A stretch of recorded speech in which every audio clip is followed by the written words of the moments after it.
Bonjour à tous et merci d'être encore en direct sur Info TV dans le cadre de votre programme Espace Mini 10h 11h52 de lundi à vendredi. Nous faisons encore ce pourquoi nous sommes payés. Nous vous donnons l'information ici, rien que l'information, mais toute l'information de tout ceci en toute convivialité. La dénonciation du jour sera intacte tout à l'heure, ce fait de société qui vous énerve. Mais avant cela, Claudia, la très étincelante, nous aura déjà rendu visite pour la quintessence de l'information parue en kiosque au Cameroun. On terminera par l'instant de l'analyse et parlant justement de cette analyse ce matin, nous reparlerons politique avec une interrogation bien précise, politique en Afrique, et le cas du Cameroun nous intéressera de manière singulière. On se posera la question de savoir ce qui prime, est-ce l'idéologie ou alors le tribalisme politique au Cameroun? Qu'est-ce qui prime, l'idéologie ou le tribalisme? Nous en parlerons avec la force des arguments dans le cadre justement de ce programme. On ne le dira jamais assez. Au canal 317 sur Canal Plus International, vous êtes à pic sur Info TV. C'est votre chaîne de télévision qui monte. Et qui monte encore. On accueille Tayou Kamge qui est parmi nous ce matin. Bonjour Tayou Kamge. Merci à vous. Merci Monsieur Parfait de nous avoir invités une fois de plus sur votre plateau. Je salue tous vos téléspectateurs et particulièrement les hiboux. Je leur dis bonne journée. C'est vrai que les gardiens des cimetières de Newbel, de Daido nous signalent une forte recrudescence des hiboux dans ces environnements-là. On ne sait pas pourquoi, mais bon, nous les Églésiens, nous allons répondre par la grotte de Ngorlitouba. Tayou Kamge est chef d'entreprise et surtout observateur de la scène politique. On lui dit merci d'être passé par ici ce matin. À côté de lui, on accueille le dernier griot qui est également venu nous dire bonjour. Lui, c'est Siméon Patrick Convamant. Bonjour Siméon. Merci. Bonjour à vous. Bonjour à tous ceux qui nous suivent à la maison. Je voudrais rendre grâce à Dieu qui me permet d'être là ce matin. Je voudrais lui dire merci pour la même grâce qu'il a renouvelée à chacun d'entre vous. Je voudrais lui dire merci pour la grâce qui renouvelle également à celui qui est mon père dans la foi, le révérend docteur Marcelin Modo, et à son épouse qui sont rentrés d'un voyage qu'ils ont passé. Donc, je bénis l'Éternel pour leur vie. Je voudrais également bénir l'Éternel pour celui que j'appelle le Chevalier Blanc. Le Chevalier Blanc. Le Chevalier Blanc, c'est qui? Le baobab situé au sommet de la montagne, qui offre de l'ombre à tous les animaux de la forêt, celui que j'appelle le soleil de Mvomoka. Quand j'ai salué le soleil de Mvomoka, je voudrais vous dire merci de l'invitation que vous recevez ce matin. Merci Siméon. Quelle poésie. Vraiment, qui a salué le soleil de Mvomoka, le grand baobab situé au sommet de la montagne qui offre de l'ombre à tous les animaux de la forêt. En face de Siméon, tout en rappelant que pour le cas de Siméon, il était analyste socio-politique. Lui, c'est notre consultant. Contre vents et marées, il restera mon consultant. Le consultant de tout temps, mais alors, de tous les temps, la cohérence de ses arguments et surtout la pertinence au niveau de ses points de vue. Au fond de lui, le meilleur consultant. Ces dernières 15 années en République du Cameroun, il était descendant de Omiobe. C'est un digne fils de Boumiebel. Pierre Blérugnamet, bonjour. Bonjour, Parfait ici et merci de m'accueillir sur votre plateau ce matin. J'aurais mieux fait de ne pas venir. Ah bon? Si j'avais su que maintenant Bia est déjà aussi le cheval blanc. J'aurais tout entendu. Ce monsieur va me tuer. Non.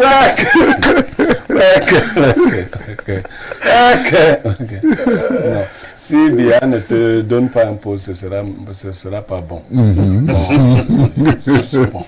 C'est la jeunesse, c'est la jeunesse. Non, il y a la jeunesse. Il n'y a pas les vieux qui soutiennent le président Bia. Depuis plus de...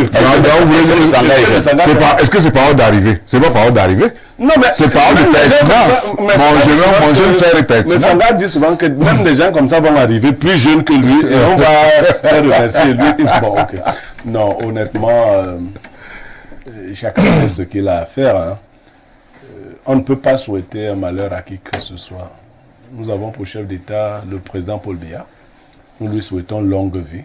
Même si nous autres, nous souhaitons qu'il passe une longue vie en laissant le Cameroun en paix. C'est vraiment notre souhait.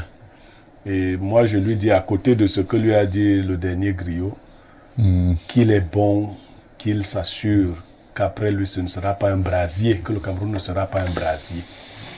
Les signaux ne sont pas bons. Les signaux ne sont pas bons. Les enfants ont commencé à se disputer la chaise du père pendant que le père est encore là. La chaise du père est déjà discutée par les enfants pendant qu'il est encore au salon. Donc il est bon qu'il nous aide à résoudre ce problème. Très bien.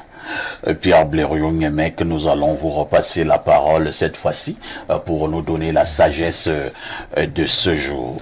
Après le premier mensonge, on est tout à fait en droit de douter de tout ce qui vient après. On peut reprendre? Après le premier mensonge, on est tout à fait en droit de douter de tout ce qui vient après. Ça veut dire quoi? Parfois ici, quand quelqu'un vous a menti une fois, qu'il ne vous reproche pas de ne plus lui faire confiance. Vous avez tout à... Il peut même être de bonne foi pour la suite. Il peut même avoir de bonnes raisons de vous avoir menti. Une fois que vous avez menti à quelqu'un, vous avez menti une fois, sachez qu'on est tout à fait en droit de douter du reste, de penser que tout ce que vous dites est un mensonge. J'entends souvent les gens dire, on ne me fait pas confiance. Non, on ne vous fait plus, on ne me fait plus confiance. En général, nous avions un patron commun qui disait que la confiance est comme la virginité. On ne la perd qu'une seule fois. Monsieur Niemek, vous avez toujours des exemples vraiment. C'était un ancien patron. Oui. Il a dit que c'était un patron commun. Si vous avez de la bonne géjotte, vous pouvez faire en parler. La confiance est comme la virginité. On ne la perd qu'une fois. Vous pouvez reprendre ça? Que la confiance est comme la virginité. On ne la perd qu'une seule fois. C'est vrai que nous tous ici avons été victimes de fausses virginités. Tu vois, une fille te dit qu'elle est vierge, peut-être parce qu'elle est restée 1 an, 2 mois sans rien. Tu te vantes. Un jour, tu l'entends faire la confidence à sa copine. De fou, là, il croit que c'est lui qui m'avait... Ça, c'est la tromperie sur la marchandise. C'est du dol. Bon. Chaque personne... Bon. Pour celles qui peuvent s'en souvenir, chacune sait qui lui a enlevé sa virginité. Donc la confiance est comme ça, il faut la préserver. Merci. À côté de Pierre Blériot-Niemek, il nous a rejoint. Lui, c'est Louis-Paul Toa, habitué de ce plateau. Louis-Paul, bonjour. Bonjour Parfait, bonjour à vos millions de téléspectateurs à travers le monde. Bonjour à mes copanélistes. C'est un que j'ai le plaisir de rencontrer sur cette plateau de télévision alors qu'on se connaît sous d'autres cieux. Bonjour à Pierre Blériot. Pierre Blériot doit savoir que lorsqu'il y a un baobab dans un village, il ne faut pas le couper de sitôt. Parce que, sinon la sécheresse peut arriver bien plus tôt que prévu. Il faut laisser les baobabs se déraciner d'eux-mêmes. C'est de sitôt. Les Camerounais t'écoutent. Si on coupe le baobab là maintenant, c'est tout. Pourquoi ça va avoir les Camerounais? Tu vas essayer de couper les baobabs. C'est tout. Vraiment, N'oubliez pas que Niemek a un parent qui était bûcheron. Donc, il est donc normal qu'il coupe pas les ça. Vous voyez le réchauffement climatique. C'est lié au fait qu'on coupe les baobabs. Au Cameroun, actuellement, c'est lié au fait qu'on a coupé tous les baobabs et tous les géants de la forêt. Merci, Louis-Paul Toa. L'affaire des baobabs. Votre vocabulaire botanique ce matin. Je souligne que Louis-Paul Toa est chef d'entreprise. Son expertise également nous sera d'un précieux apport. Dites-le aux autres que cela a déjà commencé. Le 10-12, le plus regardé en Afrique au sud du Sahara. Qui dit mieux?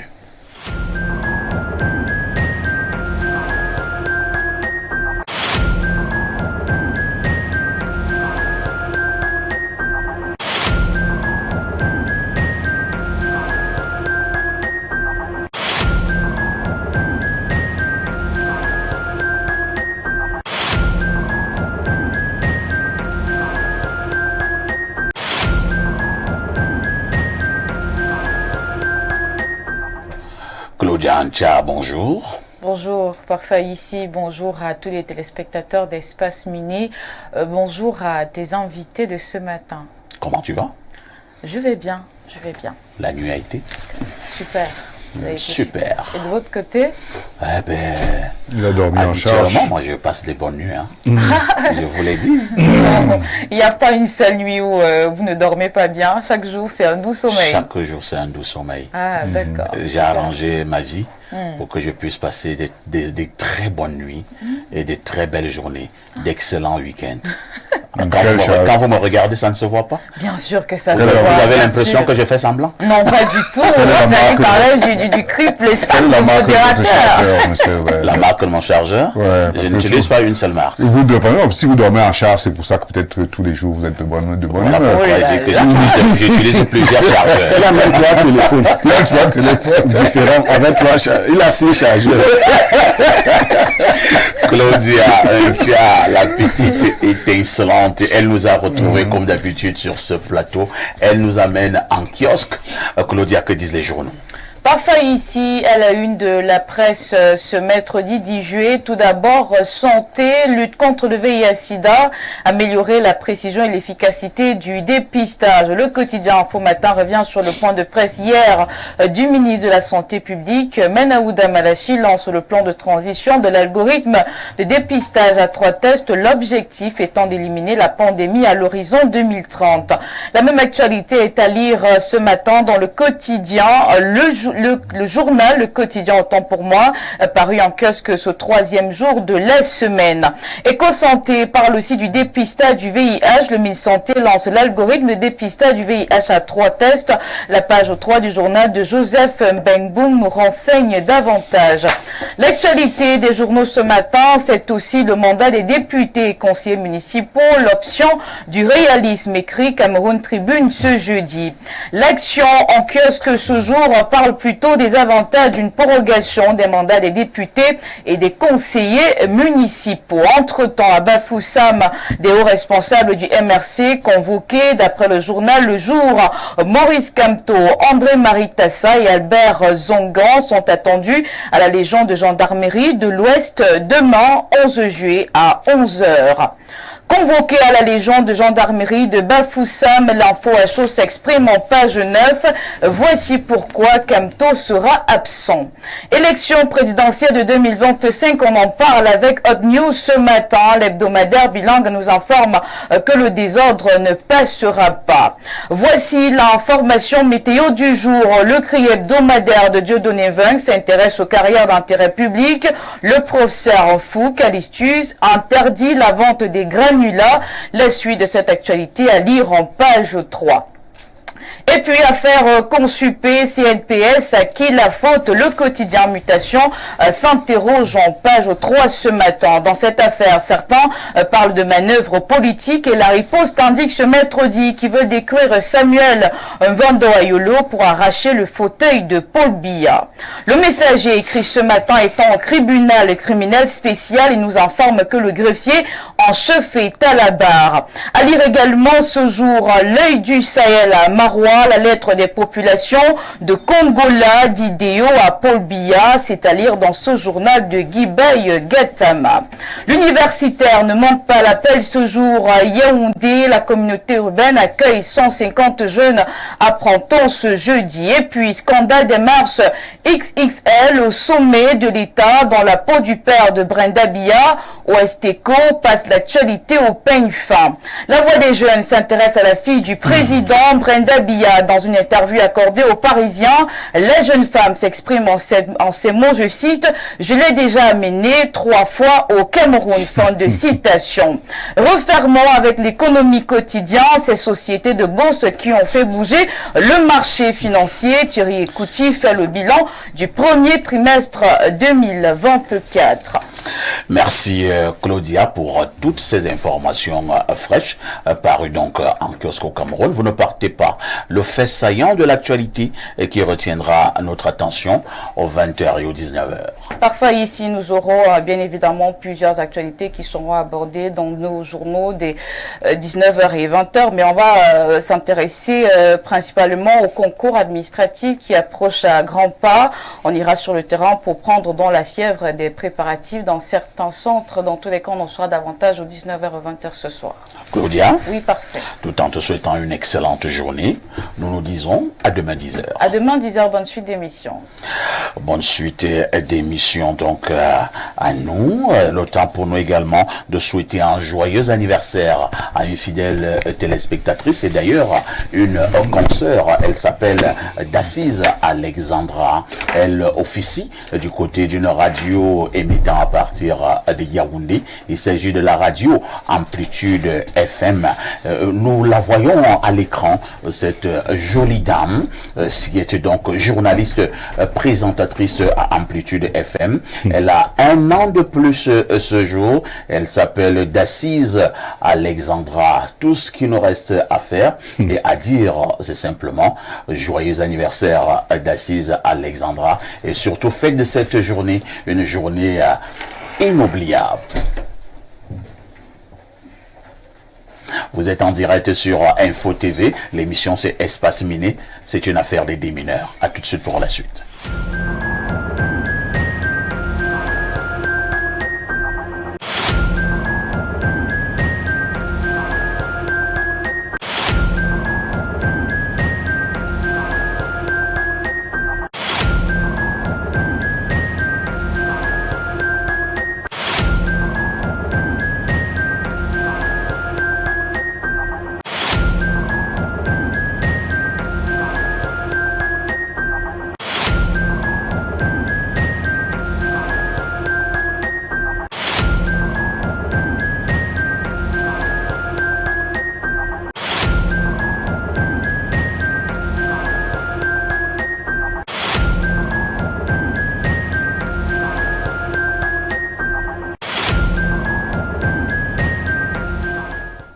Bon retour sur ce plateau. Avant de prendre ce fait de société qui vous énerve, je voudrais parler de la dénonciation. Nous prenons d'abord ces pages Facebook qui vous intéressent, j'en suis persuadé. Vous avez donc les pages Facebook de Parfait Haïti officiel, mais également de Pierre Blériot Niemek. Je ne sais pas pourquoi nous ne les avons pas au niveau de l'écran pour que tout le monde puisse savoir ou avoir la bonne information. Nous les avons donc à l'écran, la page Facebook Parfait Haïti officiel, mais également Pierre Blériot Niemek.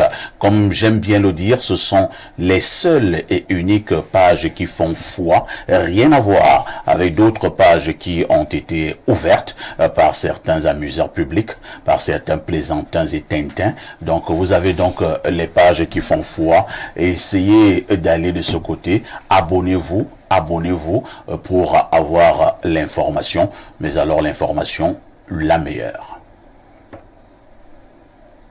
Pierre Blériot pour la dénonciation de ce matin. Parfait, ici j'étais venu avec une autre dénonciation dans le sac, mais une s'est présentée à moi plus urgente. Elle concerne un jeune confrère qui travaille à Info TV. J'ai nommé le journaliste Patrick Bala. Parfait, ici, nous voulons dénoncer pour que d'autres puissent se prémunir. Hier, aux environs de 20h30, il a pris un taxi qui devait le conduire de côté de Happy partant de, on appelle Etoile-Meki. Dans le taxi, il a rencontré juste une dame, donc il était en confiance.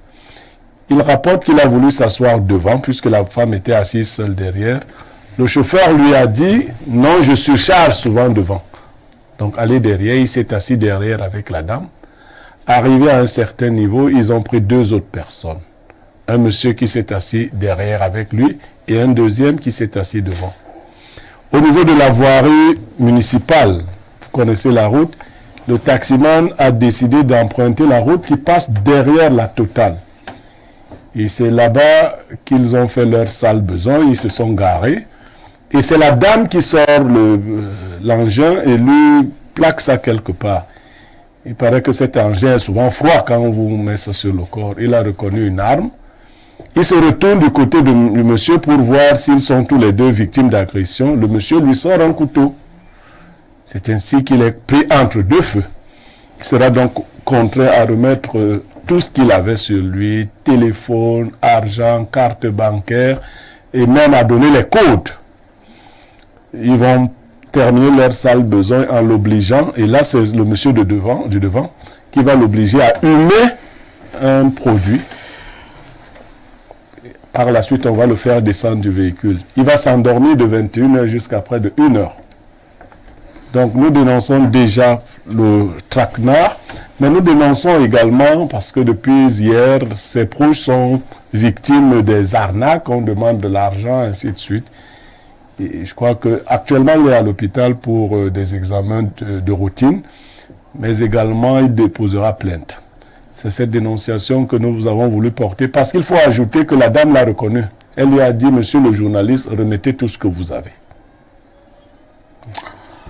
Très bien, on passe la parole à Tayo Kamge pour son commentaire. Oui, non, mais ça fait froid dans le dos de voir, comment dire, un jeune confrère, un jeune homme, même toute autre personne, être victime de ce genre de fait. Moi-même, j'ai été victime une fois, des braqueurs sont entrés chez moi, je veux dire que trois costauds gaillards qui sont entrés, nous ont ligotés, mes enfants, ma concubine et moi, nous ont ligotés, attachés dans le dos, et déposer le matelas sur la tête. Vous voyez, donc, et les enfants qui restaient, c'était un enfant d'à peine 6 mois.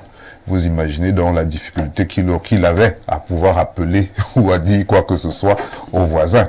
Et n'eût été, l'erreur fatale qu'ils ont faite, c'est de ne pas bien serrer les cordes, qui nous a permis de nous en sortir. Sinon, au jour d'aujourd'hui, on serait passé de vie à trépas. Donc du coup, j'ai une horreur sainte de toutes les personnes qui font le braquage, parfois, et pas très souvent, parfois, ou pour dire que véritablement, en fait, ma ligne de défense en ce qui concerne les braqueurs et les voleurs, je suis désolé, mais c'est la peine de mort. Parce que si quand elle est appliquée, elle diminue un peu, ou tout au moins elle devient un repoussoir pour les autres. Parce qu'il est inadmissible que pendant que les autres travaillent, les autres se battent, comme ce jeune homme, comme notre jeune frère, se bat dans la vie, et qu'on vienne lui ôter, n'est-ce pas, qu'on vienne lui ôter ce qui lui appartient. Donc vraiment, quand on dit que Paul Biya fait beaucoup de choses, je me demande toujours qu'est-ce qu'il fait pour la sécurité. Parce qu'effectivement, vous voyez bien que nos rues, au-delà des routes qui sont déjà impraticables, les agressions sont monnaie courante à Yaoundé. Merci Tayo Kamge, Simeon Patrick Vaumont, certainement également une réaction. La parole de Dieu dans Jean 10 dit « Le voleur ne vient que pour dérober, égorger, tuer. Moi, je suis venu pour que les brebis aient la vie en abondance, qu'ils soient dans la prospérité. » Donc, le voleur ici, c'est qui? C'est le diable. Et tous ceux qui se lancent à cette activité sont des fils du diable, sont des serviteurs du diable, peu importe le niveau. Vous savez, là, nous sommes en train de parler de ceux qui ont braqué dans un taxi. Mais il y a d'autres qui braquent les caisses de l'État depuis des siècles. Il y a des gens qui sont dans des marchés, qui truquent les balances. D'autres qui siphonnent les bouteilles de gaz. D'autres encore qui sont mariés, qui fouillent les poches de leur mari quand il dort. Il faut dénoncer le vol sur toutes ses formes. Celui qui égorge doit être dénoncé. Celui qui vole doit être dénoncé. Celui qui détourne et braque les caisses de l'État doit être dénoncé. Donc, si nous voulons dénoncer les voleurs des taxis, dénonçons également les voleurs qui sont en costume, parce qu'ils sont plus dangereux. L'argent qui aurait pu servir pour la sécurité se retrouve dans les maisons des gens et dans des sacs ou alors enterrés. Alors l'État se retrouve en train d'utiliser des moyens qui aurait certainement pu faire autre chose, par exemple construire une maison, construire un hôpital, autant pour moi des écoles, mais cet argent est mis dans la sécurité. C'est-à-dire que ce que nous voyons dans les taxis n'est que la conséquence d'un environnement où les voleurs ont le contrôle sur un certain nombre de choses. Si nous voulons dénoncer les voleurs des taxis, il faut que l'article 6 de la Constitution soit, article 66 de la Constitution soit appliqué. Parce que là, nous dénonçons le vol sur le plus bas échelle, c'est-à-dire que celui qui fait mal à un individu. Mais nous avons des personnes qui sont des braqueurs, exactement comme ceux que nous avons vus dans le taxi. Un collège de personnes qui travaillent à intelligence négative pour détruire un État, pour détruire des vies. Moi, je dénonce ce qui s'est passé dans le taxi, mais je voudrais dire que le Cameroun est une voiture. Et dans cette voiture-là, justement, le peuple camerounais est justement comme Patrick Bala. Et si nous voulons que les choses changent, que les Patrick Bala soient en sécurité, nous devons nous réveiller et toucher où ça fait mal. Si vous voyez quelqu'un voler et qui se retrouve justement dans une intelligence comme celle-là, c'est-à-dire qu'ils sont bien organisés, ça signifie que le niveau là n'est plus seulement pour manger ou pour boire. Ça devient dangereux. Et là, nous avons un ministre de l'Intérieur qui menace parfois les hommes politiques. C'est important également qu'il menace également ceux qui font ce jeu. C'est vrai qu'il a dit qu'il est le Moulinex et qu'à ce moment, les braqueurs, les délinquants sont des condiments qu'on écrase dans ce Moulinex. Si nous voulons le développement, il est important que les personnes et leurs biens soient en sécurité dans l'État. Et la sécurité de l'État est plus importante que les individus. Et c'est pour cela que celui qui vole l'État est tout aussi dangereux et bien plus dangereux que celui qui vole dans un taxi. Et c'est pourquoi moi je voudrais m'arrêter ici pour dénoncer les voleurs, peu importe à l'endroit où ils se trouvent. Pour dire, quand vous volez, peu importe la raison pour laquelle vous volez, vous êtes en train de faire l'œuvre du malin.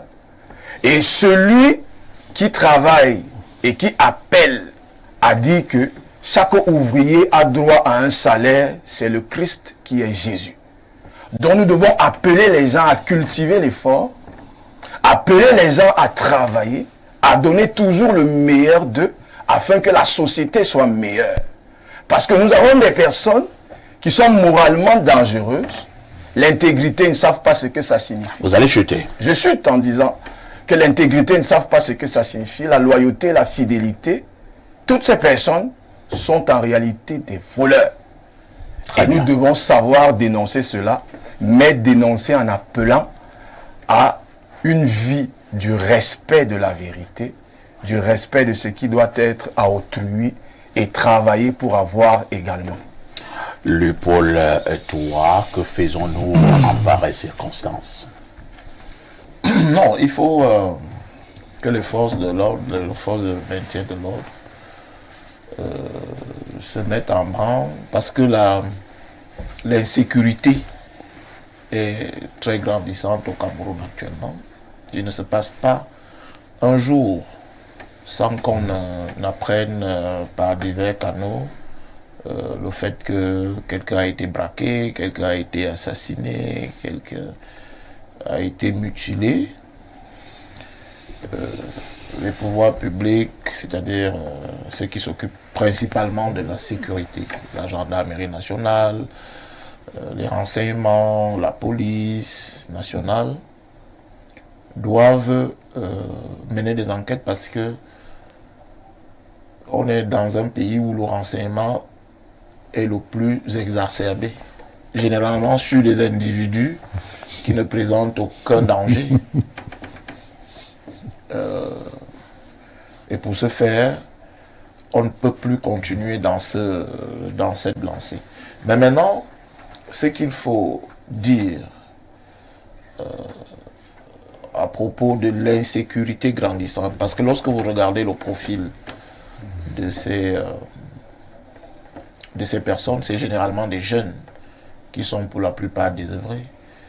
Et l'État devrait prendre des mesures pour former les jeunes.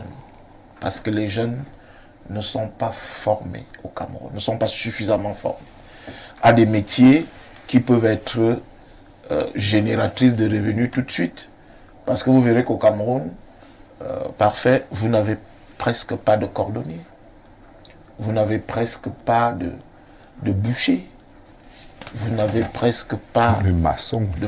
L'électricien, il n'y en a pas. Vous n'avez pas d'électricien. Vous n'avez pas de vrais soudeurs. L'État devrait former ces gens. Et c'est généralement des métiers qui ne cherchent pas l'emploi parce que les besoins sont disponibles. Et dans d'autres pays, il y a un accent qui est mis sur la formation.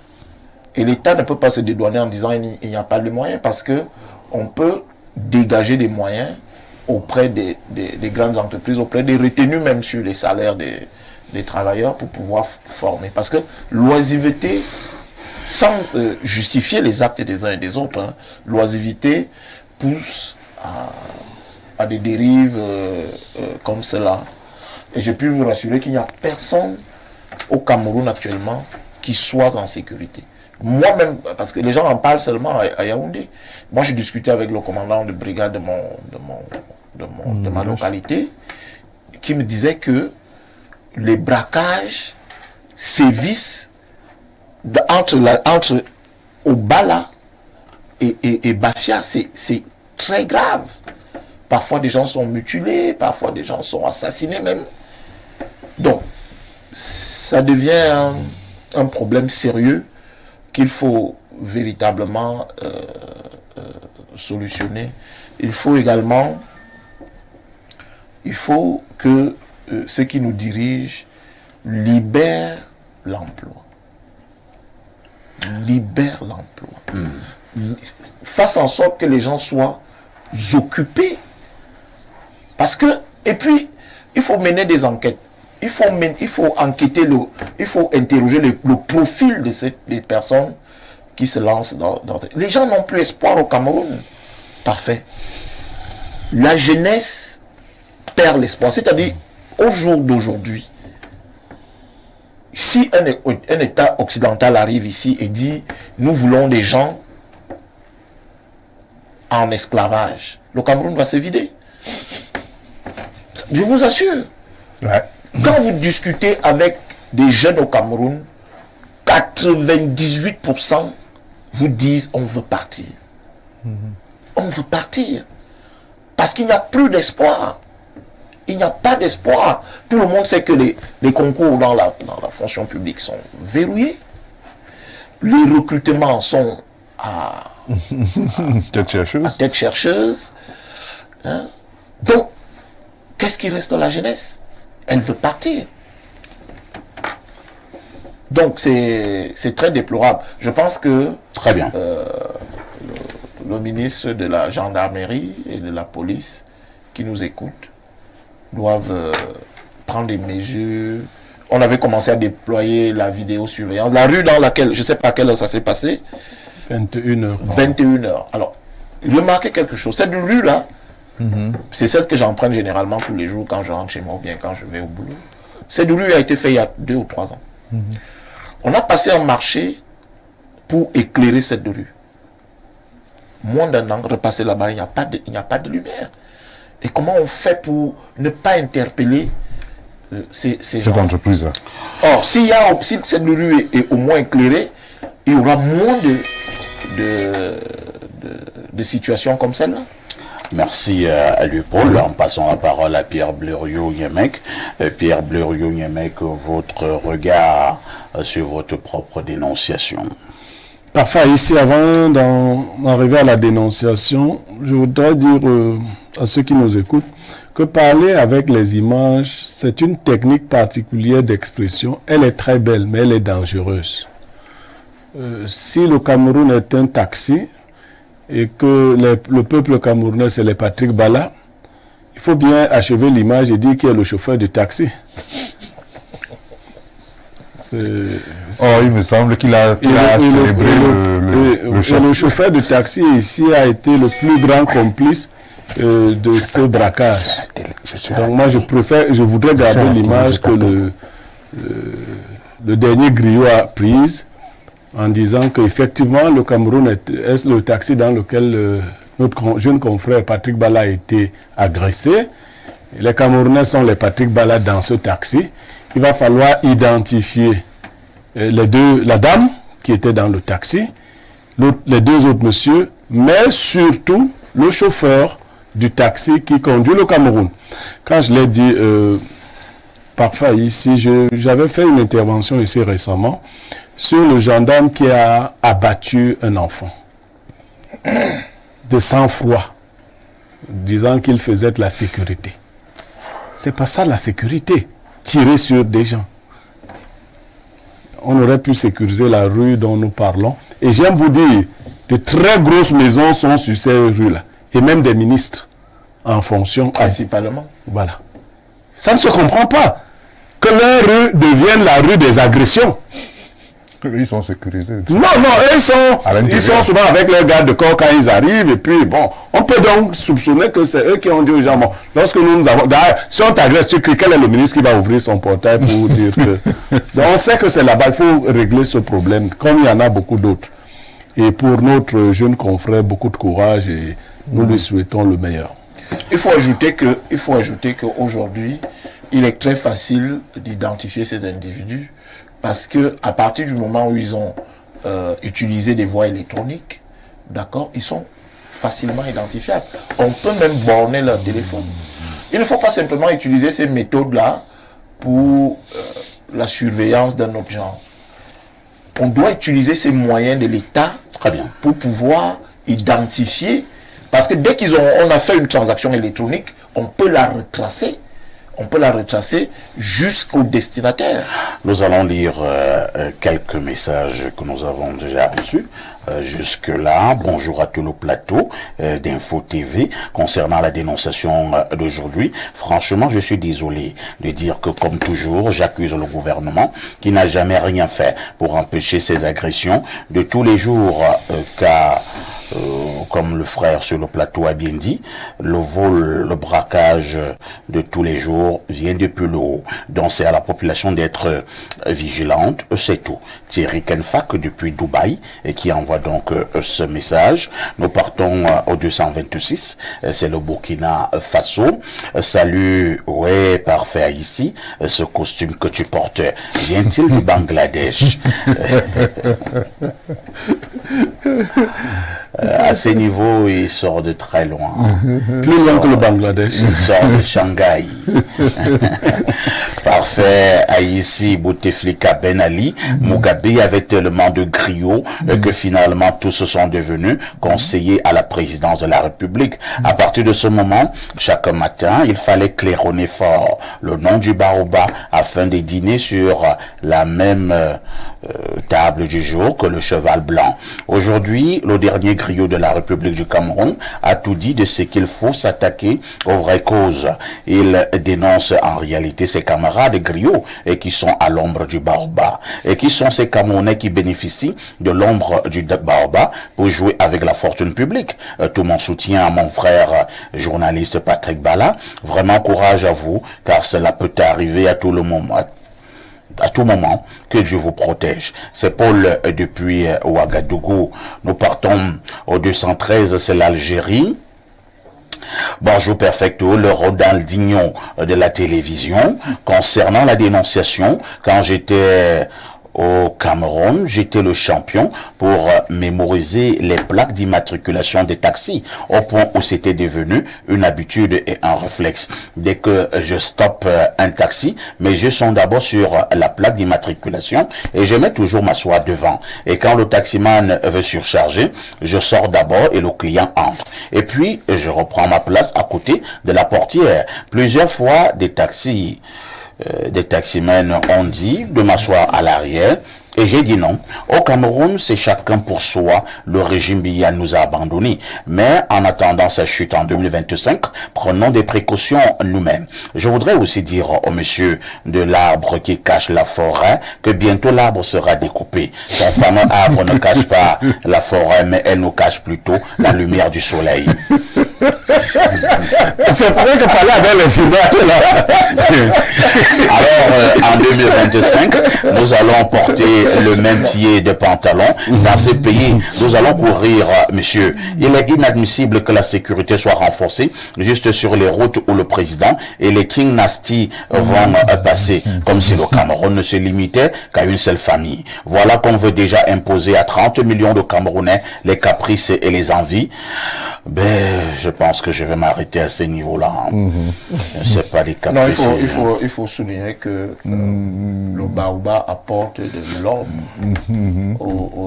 aux animaux.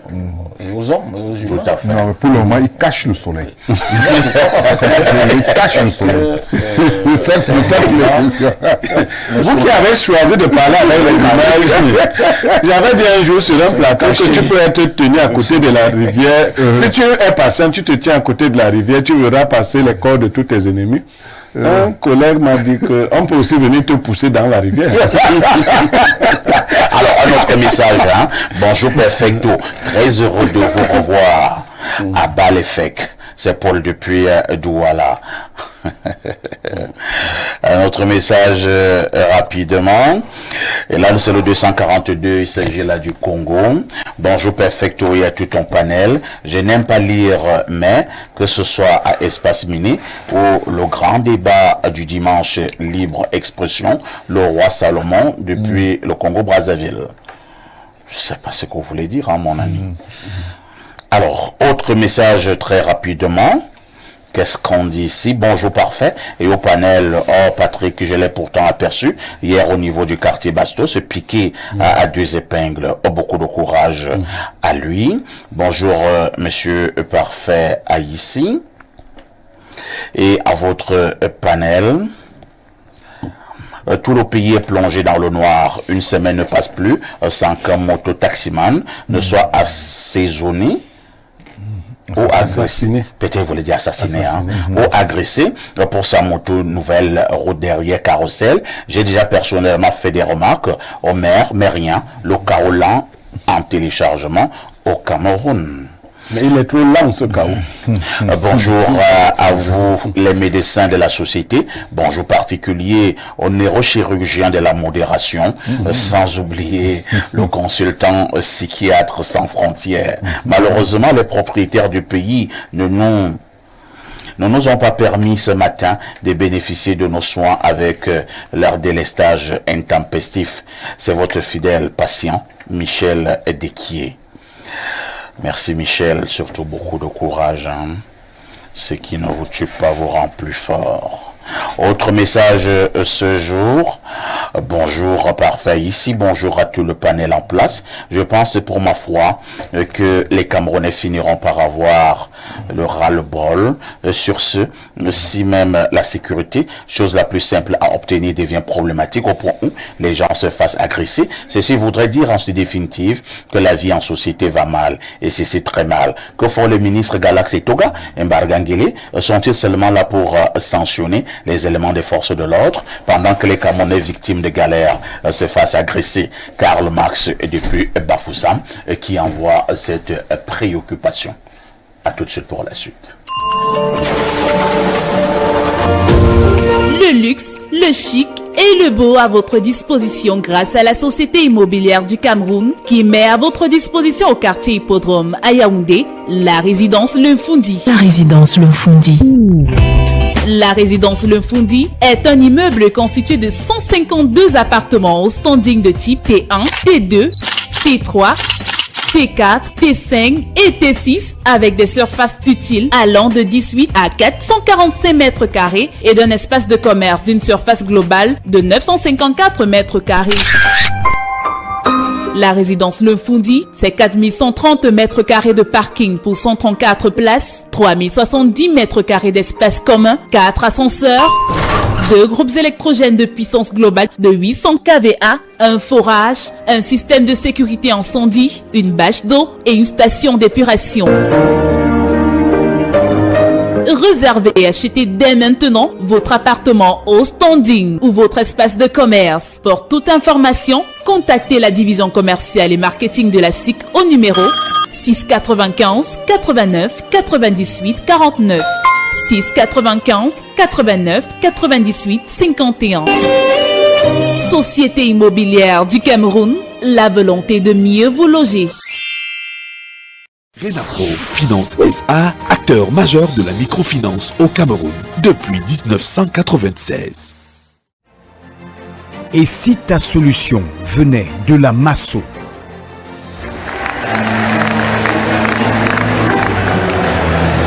Je m'appelle Mancho Loveline, épouse Numbisi, le gagnant le village. Je ne m'attendais pas, puisqu'il y a des milliers de personnes qui ont...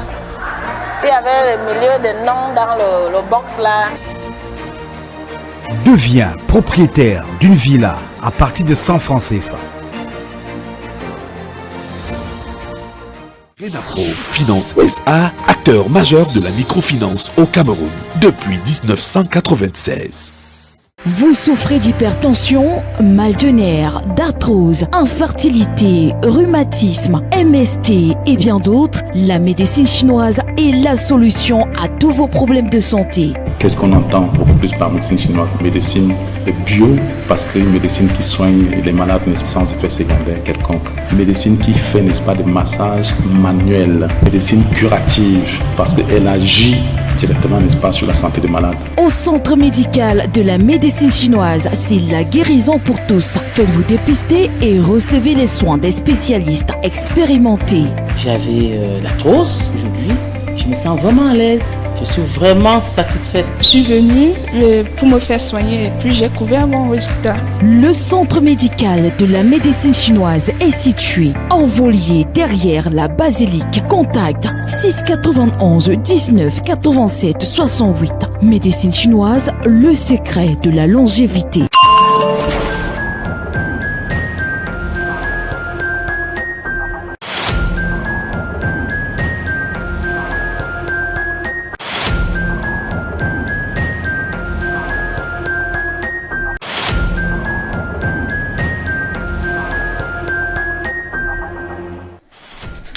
Bon retour sur ce studio d'Espace Mini. Nous vous l'avons dit en ouverture, nous marquons un arrêt ce matin pour parler encore politique. Nous nous posons la question de savoir comment exerce-t-on la politique dans la majorité des pays africains. Et comme nous l'avons martelé, le cas du Cameroun nous intéressera de manière singulière. Qu'est-ce qui prime au niveau du Cameroun? Est-ce la politique sous forme idéologique ou alors la politique à forte connotation tribaliste? Entre l'idéologie et le tribalisme, comment faisons-nous la politique en Afrique et plus précisément au Cameroun? Nous commençons par passer la parole au dernier griot, c'est Siméon Patrice Mvoma. Alors, nous allons d'abord faire comme à l'école primaire, hein. J'espère que l'exercice vous sied. C'est quoi la politique? Quelqu'un peut penser que c'est inutile, mais je suis de ceux qui pensent que nous devons d'abord être au même niveau d'information. Vous allez nous définir la politique en des termes simples. Vous allez nous définir le tribalisme et maintenant ce qu'on entend par idéologie. Je vous passe la parole. La politique peut être définie ici comme l'art de gérer les affaires de la cité. Et quand on parle des affaires de la cité, on parle également dans ce qu'on appelle la plus petite cellule de la société qui est la famille. La politique, c'est là-bas que la politique naît. Donc avant d'arriver dans le grand ensemble, quand on parle de la société, elle commence dans la famille. Maintenant, vous avez parlé du tribalisme. Le tribalisme peut être défini ici comme la propension à mettre son ethnie au-dessus des autres ethnies. C'est-à-dire que toujours chercher à ce que son ethnie soit au-dessus des autres ethnies. Et maintenant, l'idéologie ici peut être définie un peu comme la racine sur laquelle nous nous entendons, ou alors la racine sur laquelle s'appuie une idée ou une vision ou une façon de faire. Donc je peux définir ces termes-là de façon simple. Très bien. Je vous suggère de garder le microphone, hein, sauf si simplement certains panélistes auront encore quelque chose à ajouter par rapport à la définition des termes. Vous gardez donc le microphone pour que nous allions un peu plus en profondeur dans le cadre de ces échanges. Oui, lui, Paul. Il faut simplement ajouter à ce qui vient de dire de la politique que la politique, c'est l'art de pratiquer le pouvoir. C'est pas là forcément de gouverner, mais c'est là de pratiquer le pouvoir. Et c'est d'ailleurs pour ça que les gens luttent pour le pouvoir. Maintenant, l'idéologie, c'est l'idée. C'est une idée que fait germer un individu ou un groupe d'individus et qu'ils imposent à la société. Et lorsque vous regardez les partis politiques au Cameroun ne sont pas forcément nés autour d'une idée. Il y a très peu de leaders politiques au Cameroun. Là, vous allez dans le débat. Nous définissons encore les concepts. Oui. Il y a aussi quelque chose. Je voudrais dire quelque chose en ce qui concerne la politique, parce que très souvent, la définition que nous donnons de la politique, c'est la définition occidentale de la politique. La politique, ce n'est pas une affaire du fait de reprendre en compte les règles des autres. La politique, pour nous, c'est la volonté de donner du bonheur aux personnes avec qui on vit. C'est ça la politique en Afrique. Ce n'est pas le fait de pratiquer le pouvoir, donc de se l'approprier, donc d'en jouir, n'est-ce pas? Comme quelqu'un a dit qu'il, comment dire, comme on a l'habitude de dire, comme on dit, vous entendez souvent, l'État c'est la force, l'État c'est le droit, l'État c'est le machin, c'est tout ça. Non, l'État pour nous, c'est un instrument qui nous permet d'être heureux. Il n'a pas pour vocation de donner, il n'a pas pour vocation d'être froid. Il a pour vocation de participer, de donner de l'amour et de donner. C'est ça, parce que nous sommes venus sur Terre pour être heureux. Nous ne sommes pas venus sur Terre pour être le citoyen de quelqu'un. Nous ne sommes pas venus pour être le concitoyen. Nous sommes venus pour être heureux. Et à ce moment-là, la politique, puisque nous sommes ensemble, ça doit être notre objectif, ça doit être de mettre en place les conditions pour qu'on soit heureux. Ce n'est pas les conditions pour que quelqu'un nous opprime. Non, on n'est pas venu pour qu'il nous opprime. Nous ne sommes pas à sa disposition. Gardez le microphone. Non, ce qu'il faut ajouter, c'est qu'il faut dissocier la politique de l'État. Même si vous voulez, on peut arriver là-bas. J'ai fait une déclinaison pour qu'on se comprenne. De l'État. D'accord? Si nous restons en politique, c'est pour ça que les gens luttent pour pratiquer le pouvoir.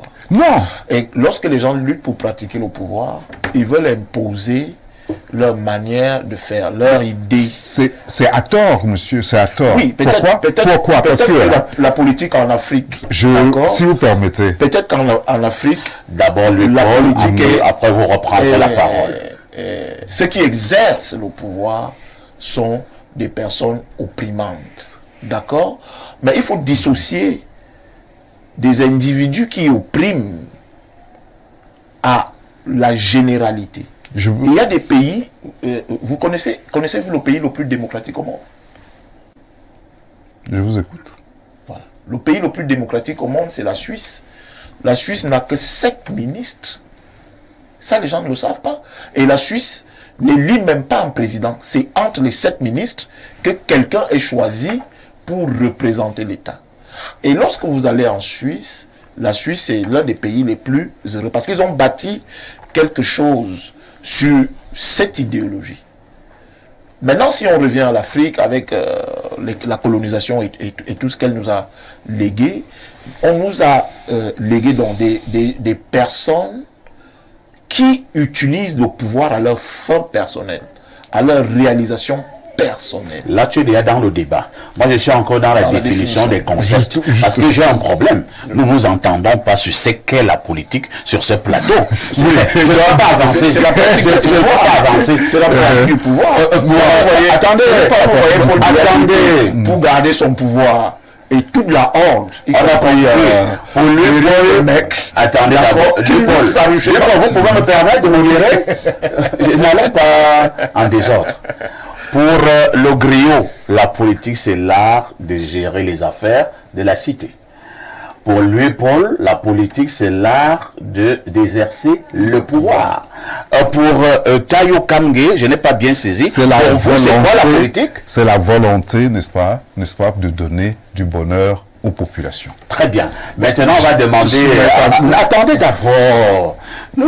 Si nous nous entendons pas sur les concepts, nous allons faire la navigation à vue. Non, vous avez que Blériot a la capacité de faire la synthèse. Et il aurait bien fait la synthèse si j'avais pas... Maintenant, on va passer la parole à Pierre Blériot, même si j'insiste que le terme politique a longtemps fait l'objet des études au niveau des grands philosophes. D'accord. Et Blériot est justement philosophe. Pierre Blériot, pour toi, de manière simple, c'est quoi la politique? Parfait, tout le monde a parlé de la politique, certains pour donner ses objectifs, et ainsi de suite, mais vous avez demandé la définition. Tout à fait. La définition, elle est simple. Police, c'est la cité. Donc, c'est bien évidemment à la fois un art et une science. Parce qu'il faut faire la différence. Les arts ont quelque chose d'inné, quelque chose qui est lié à la pratique. Par exemple, le président Paul Biya est un artificier de la politique. Onangini est un politologue. Donc la politique est un art, mais c'est aussi une science. Mais celle qui gère directement la cité, c'est bien l'art. C'est un ensemble de pratiques codifiées. Dans le monde moderne, elle ne se pratique plus comme elle se pratiquait avant. Ce que M. Toit a indiqué, par exemple, en prenant le cas de la Suisse, c'est une ancienne forme de la politique qui était née en Grèce antique. Tout le peuple parlait à la fois. Aujourd'hui, c'est la démocratie représentative. Quand 180 individus vont se réunir à l'Assemblée nationale, on dit qu'ils parlent à notre nom. Quelquefois, ils ne nous connaissent même pas. Mais c'est la forme que nous avons choisie. C'est-à-dire que des gens qui ne nous connaissent pas parlent quand même en notre nom. Du fait d'un papier qu'on appelle le bulletin de vote. La politique aujourd'hui, elle se pratique chez nous par la représentativité. C'est là de se faire représenter dans la gestion des affaires de la cité. Se faire représenter. Bon, nous nous faisons représenter. Quelquefois, nos représentants se présentent comme étant nos propriétaires. Je pense que, grosso modo, on va retenir que quand on parle politique, il y a déjà société, et quand on parle politique, il y a déjà la gestion. Et quand on parle politique, il faut absolument qu'il y ait une population. Je voudrais parler d'un peuple. Et dont la politique devient donc cet art de gérer les hommes au niveau de la cité. On voit les gens lever le genre comme à l'école primaire. On recommence avec le genre. Je voulais dire à la suite de Igneme que les différents types de politique, lui qui parle de l'art, il y a par exemple l'absolutisme, le césarisme, le despotisme, d'accord? Le despotisme, la dictature ou les dictatures. Là, on ne parle pas de l'art. Même la dictature, même pour bien l'exercer, c'est un art. Hein? Non, la dictature, si monsieur est parfait ici. Si vous lapidez des gens, c'est pas un art. Où est comment vous lapidez les arts, vous faites en sorte que le peuple ne se soulève pas. C'est un art. Mais je vous prends un exemple. Quand on affame les gens de façon intelligente. Et le peuple ne se soulève pas, c'est un art. Comme au Cameroun, est-ce que le peuple s'est soulevé? C'est un art. On affame les gens au Cameroun de façon éclairée. Pour que ceci soit... Ailleurs, tu peux affamer les gens, le peuple se soulève. Oui, mais maintenant... Ça veut dire que vous n'avez pas utilisé cet art. Non, maintenant, nous sommes dans... Qui a dit à M. Loupoul, toi, que les arts ne font que du bien? Et les déclinaisons. Mais non, les arts, c'est pas parce que le mot est beau. Si quelque chose est glauque, oui, d'accord, ce n'est plus un art. Non. Si quelque chose assassine, d'accord, si quelque chose assassine, tue, viole, ce n'est plus de l'art. Celui qui fabrique, par exemple, une bombe, un missile, ou que sais-je encore, l'objectif d'un missile, c'est de faire quoi? C'est de tuer. Non, vous pensez qu'en fabriquant un missile, c'est pas de l'art? Non, mais attendez, vous permettez. Hein. Pour moi, c'est pas de l'art. Non, c'est pas pour vous. Un physicien disait, si les couteaux de cuisine servent quelquefois à tuer des individus, on ne doit pas pour cela remettre en cause l'art des fabricants de couteaux. Parce que les couteaux nous servent souvent aussi à faire de la cuisine. Non, l'idée première, il n'y a pas celui qui fabrique le couteau, c'est pas d'aller tuer quelqu'un. Non, c'est pas. L'idée première de fabriquer un missile, c'est de tuer des gens. Monsieur. On peut dire que ça sert à la dissuasion, mais c'est des. Monsieur, ça c'est une clé de voiture. Oui. Elle peut servir à tuer. Mais est-ce que ça... Non, c'est l'homme qui donne une fonction. Les couteaux, bon, celui qui fabrique les couteaux, lui dit qu'il les fabrique pour la cuisine. Bien sûr. Mais il ne peut pas empêcher que les gens les utilisent pour agresser les patries, Bala et autres. Oui, mais les gens... Mais est-ce que c'est toujours un art? Non. On peut même fabriquer des sabres pour la guerre, pour les luttes. L'art du sabre est un art, non? Oui, mais on tue les gens.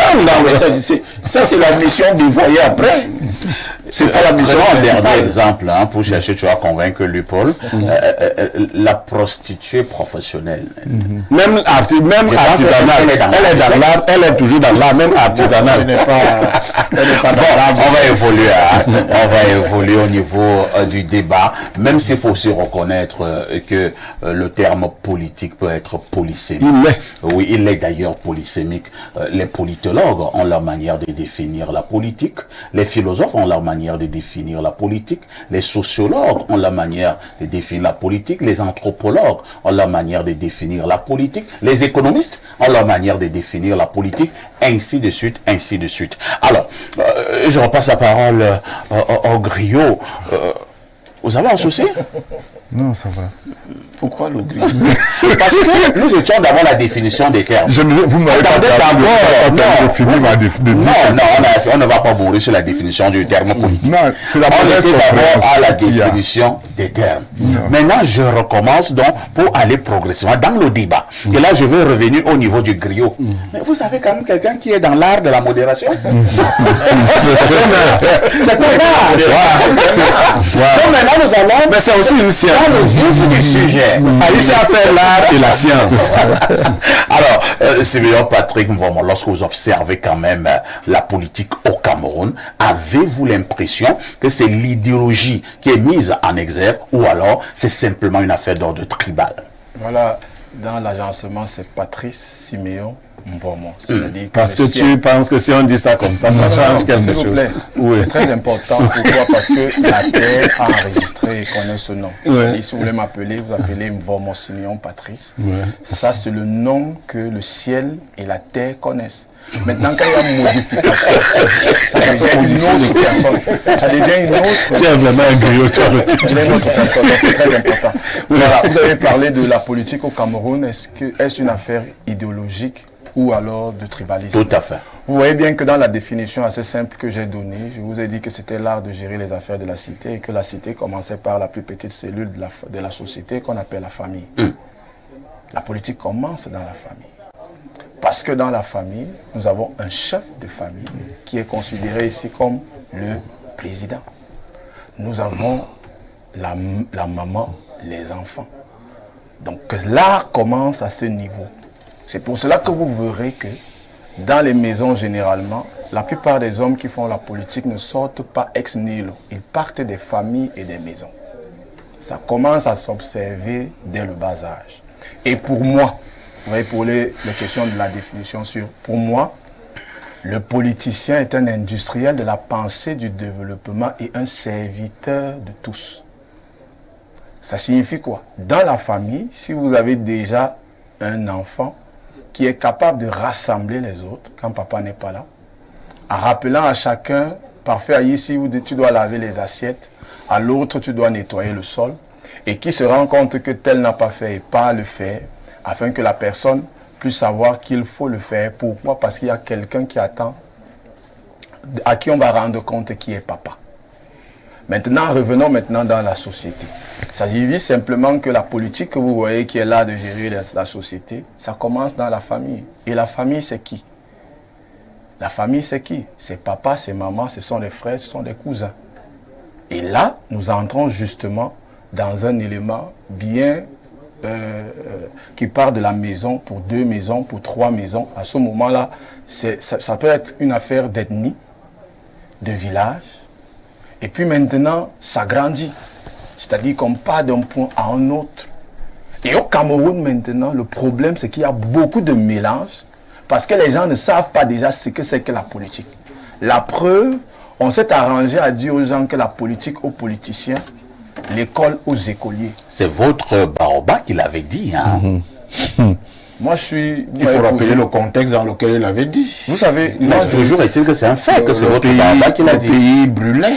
Moi, généralement, ce que... Et on instrumentalisait, ce que je fais généralement, c'est que quand je commence à parler, les gens n'arrivent pas à faire la différence. Pourquoi? Parce que moi, quand j'analyse et qu'on me pose des questions, je les réponds. Les individus, ça ne m'intéresse pas. Ça signifie que vous me prenez ici, vous me déposez en France, je vais vous dire la même chose. Avec une compréhension, une analyse froide. C'est-à-dire que si le concerné pour vous... Vous vous rappelez encore de la question? Oui. Bon. Je reviens maintenant en disant simplement, pour nous, la politique au Cameroun se retrouve en train d'être faite de cette façon parce qu'on n'a pas expliqué aux gens. C'est pour cela que les gens vous disent que quand tu peux faire la politique, tu es un menteur. La politique, c'est le mensonge. La politique, on va te tuer et tout. Moi, c'est ce qu'on me disait quand je parlais de la politique à 23 ans dans les radios. Quand je parlais de la politique à 25 ans, autour des papas à parler de la politique, on me disait que je vais mourir. J'ai 36 ans aujourd'hui, je ne suis pas mort. Mais c'est vrai que j'ai rencontré la mort il y a 3 ans, 4 ans presque. Donc ça signifie juste ici que la politique, c'est quoi pour moi? La politique, le politicien est un industriel de la pensée du développement et un serviteur du grand ensemble. Maintenant, ma question reste intacte. Hein. Oui. Lorsque vous observez donc cette politique au Cameroun, avez-vous l'impression que c'est l'idéologie qui est mise en exergue ou alors c'est le tribalisme? La racine première, c'est quoi? Quelle est l'idée? Quel est l'objectif qu'ils recherchent? Si l'objectif premier est de permettre à ce qu'un Blaireau Niemek arrive au pouvoir forcément, parce qu'il s'appelle Blaireau Niemek, alors là, c'est quelque chose qui n'a rien à voir avec la politique. Ça n'a rien à voir avec la politique. Pourquoi vous prenez l'exemple de Blaireau? Je montre juste en disant, par exemple, ça peut être parfait ici. Ça signifie que si tous les enfants de notre village... parler des individus. Si parfait, je prends... De Blaireau dans le pipe. Oui, je l'ai déjà dit sur ce plateau. Ça veut dire, par exemple, Parfait ici, si tous les amis, tous les frères de Parfait ici se réunissent pour dire qu'il faut que Parfait ici arrive à devenir le chef du village, c'est déjà autre chose. C'est déjà autre chose. Et le problème du Cameroun, c'est la méconnaissance de ce que c'est que la politique. Très bien. Pourquoi? Parce que les gens ne savent pas que quand on s'engage à prendre la tête des hommes, c'est qu'on devient serviteur de ces hommes. Et les gens ont donc compris en fait que la politique, c'est là d'arriver et de commencer à montrer à tout le monde que voici ce que tu dois faire et tout ce qui appartient au grand ensemble m'appartient et j'en fais ce que je veux. Ça, ce n'est pas ça la politique. La politique, c'est être au service des autres et permettre à ce que le grand ensemble puisse également être heureux. C'est compris, Patrice Siméon Mvomo. Je pense que l'agencement des noms est bien. Voilà. Patrice Siméon Mvomo. Merci. C'est clair. Pierre Blaireau Niemek, je vous repose pratiquement la même question. Habituellement, quand on parle de politique et surtout quand on parle de parti politique, certains penseurs ont toujours mis en exergue l'aspect idéologique. Maintenant, pour le cas du Cameroun, cette idéologie est toujours restée de mise, ou alors au Cameroun, nous avons pris l'idéologie, nous avons relégué au calendrier grec et nous avons mis en avant l'aspect tribal. Parfait, ici, j'ai aimé cette question parce qu'il y a trop de mensonges. La politique, là où il y a des tribus, c'est la politique des tribus.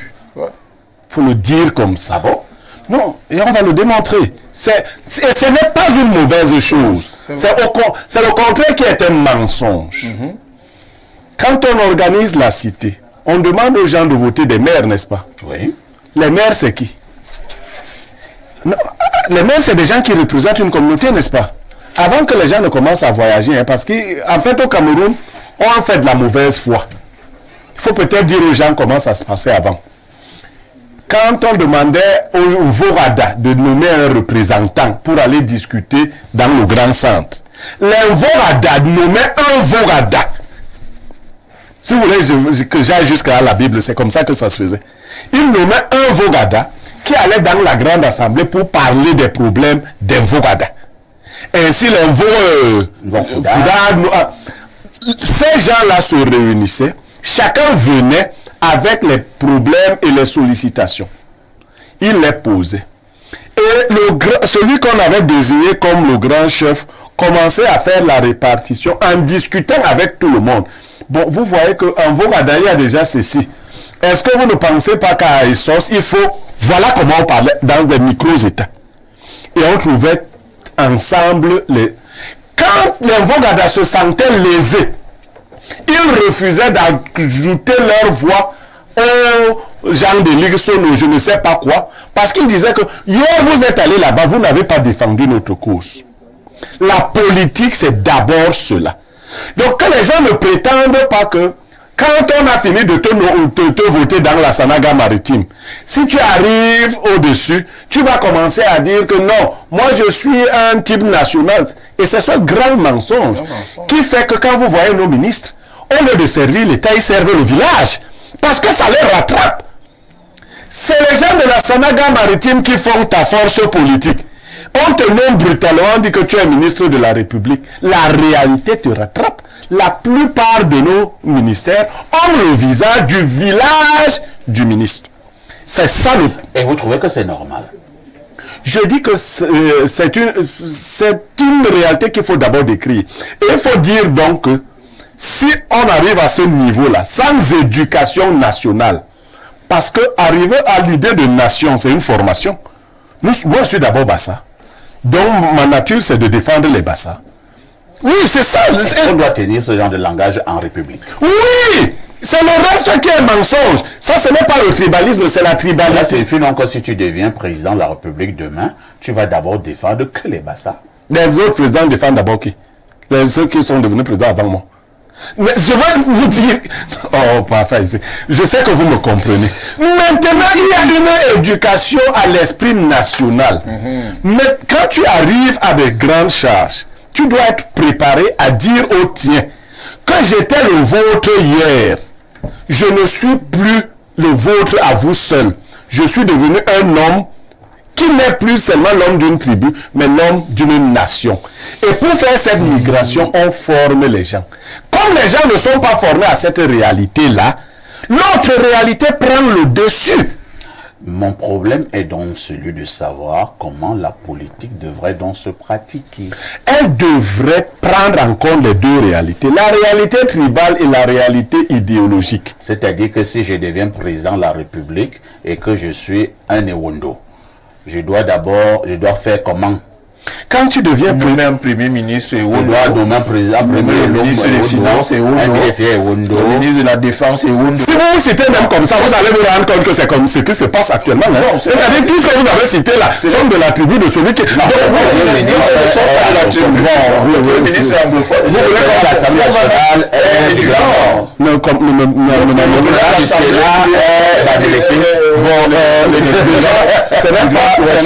Ce n'est pas le président qui nomme le président de l'Assemblée. Vous jouez à ce jeu. Non, je reviens donc, qu'est-ce que tu dois faire? Parfois, ici, qui devient président, il doit savoir que hier, il était un type qui appartenait au Mebarkono. Aujourd'hui, les Mebarkono ont fait un sacrifice en remettant à la nation quelque chose de très grand qui n'appartiendra plus seulement au Mebarkono. L'idéologie n'est donc. C'est à parfait à ici d'enseigner au Mebarkono que je ne suis plus seulement un Mebarkono. Je suis le père de tous les Camerounais. Et les Mebarkono doivent le comprendre dans les pratiques politiques de parfait ici. Il ne va pas oublier qu'il est un Mebarkono. Quand vous allez à Sangmelima, vous et moi, vous plaignez que la route du président soit mauvaise, non? Tout à fait. Est-ce que vous croyez que c'est une bonne image? Parce que les gens croient que quand Biya ne sera plus président, qu'est-ce que les Boulous vont dire? Il faut qu'il développe aussi les Boulous, parce qu'il est d'abord Boulou. Mais il faut qu'il développe tout le Cameroun pour que les autres ne regardent pas seulement les Boulous. C'est une élévation qu'il faut avoir. Maintenant, s'il ne développe ni les Boulous, ni les autres Camerounais, tout le monde va lui en vouloir. c'est compris Pierre Blériot. Tayo Kamge, je vous ai vu suivre Blériot en faisant semblant que vous étiez en train de dormir, mais je savais que c'est parce que vous étiez déjà trempé dans de très grandes méditations. Ce sujet est intéressant, Tayo. Dans le sujet particulièrement intéressant. Tayo Kamge, moi il m'arrive d'observer la politique au Cameroun, je le fais depuis une trentaine d'années. Je me rends quand même, quand je peux me tromper, que ce que nous appelons les partis politiques, ce sont des partis à forte connotation tribale. C'est un atout ou alors un désavantage? Je vais vous répondre. Mais je voudrais dire la chose suivante. L'une des caractéristiques, l'un des problèmes que nous avons, c'est que nous parlons dans une langue étrangère. Et donc, le fait de parler une langue étrangère, nous avons des compréhensions des mots, n'est-ce pas, qui sont ce qu'ils sont, et donc font que, quand nous sommes en train de discuter, nous n'avons pas la même vision ou la même compréhension du mot. Maintenant, donc c'était par rapport à la politique, mais je ne reviendrai pas puisque vous avez fermé le débat là-dessus. Maintenant, c'est en ce qui concerne le fait, la question centrale de l'émission, c'était faisons-nous la politique, n'est-ce pas, et l'idéologie. Enfin, la tribu et l'idéologie. Ce problème-là se pose parce que nous sommes dans le cadre d'un État que nous n'avons pas fabriqué de nous-mêmes, mais qui nous a été imposé avec des règles. Les règles de la République, telles que vues en Occident, parlent de l'individu et du citoyen.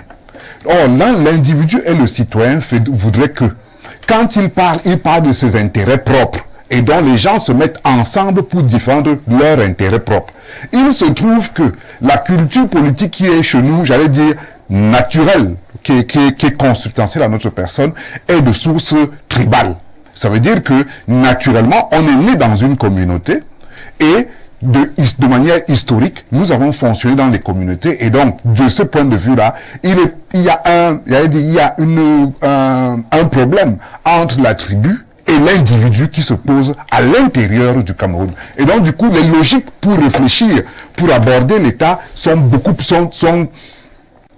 complexes, et sont complexes à la fois complexes et difficiles. Parce que quand on parle de la République, le cheminement est clair. Quand on parle de la tribu, c'est clair. Mais quand on veut mélanger les deux en même temps, on trouve qu'il y a un problème. Pour résoudre d'abord le premier problème en ce qui concerne la tribu. Parce que la tribu est quelque chose de très importante. Je voulais vous dire et elle est, comme ça va choquer, même au-dessus de l'État du Cameroun.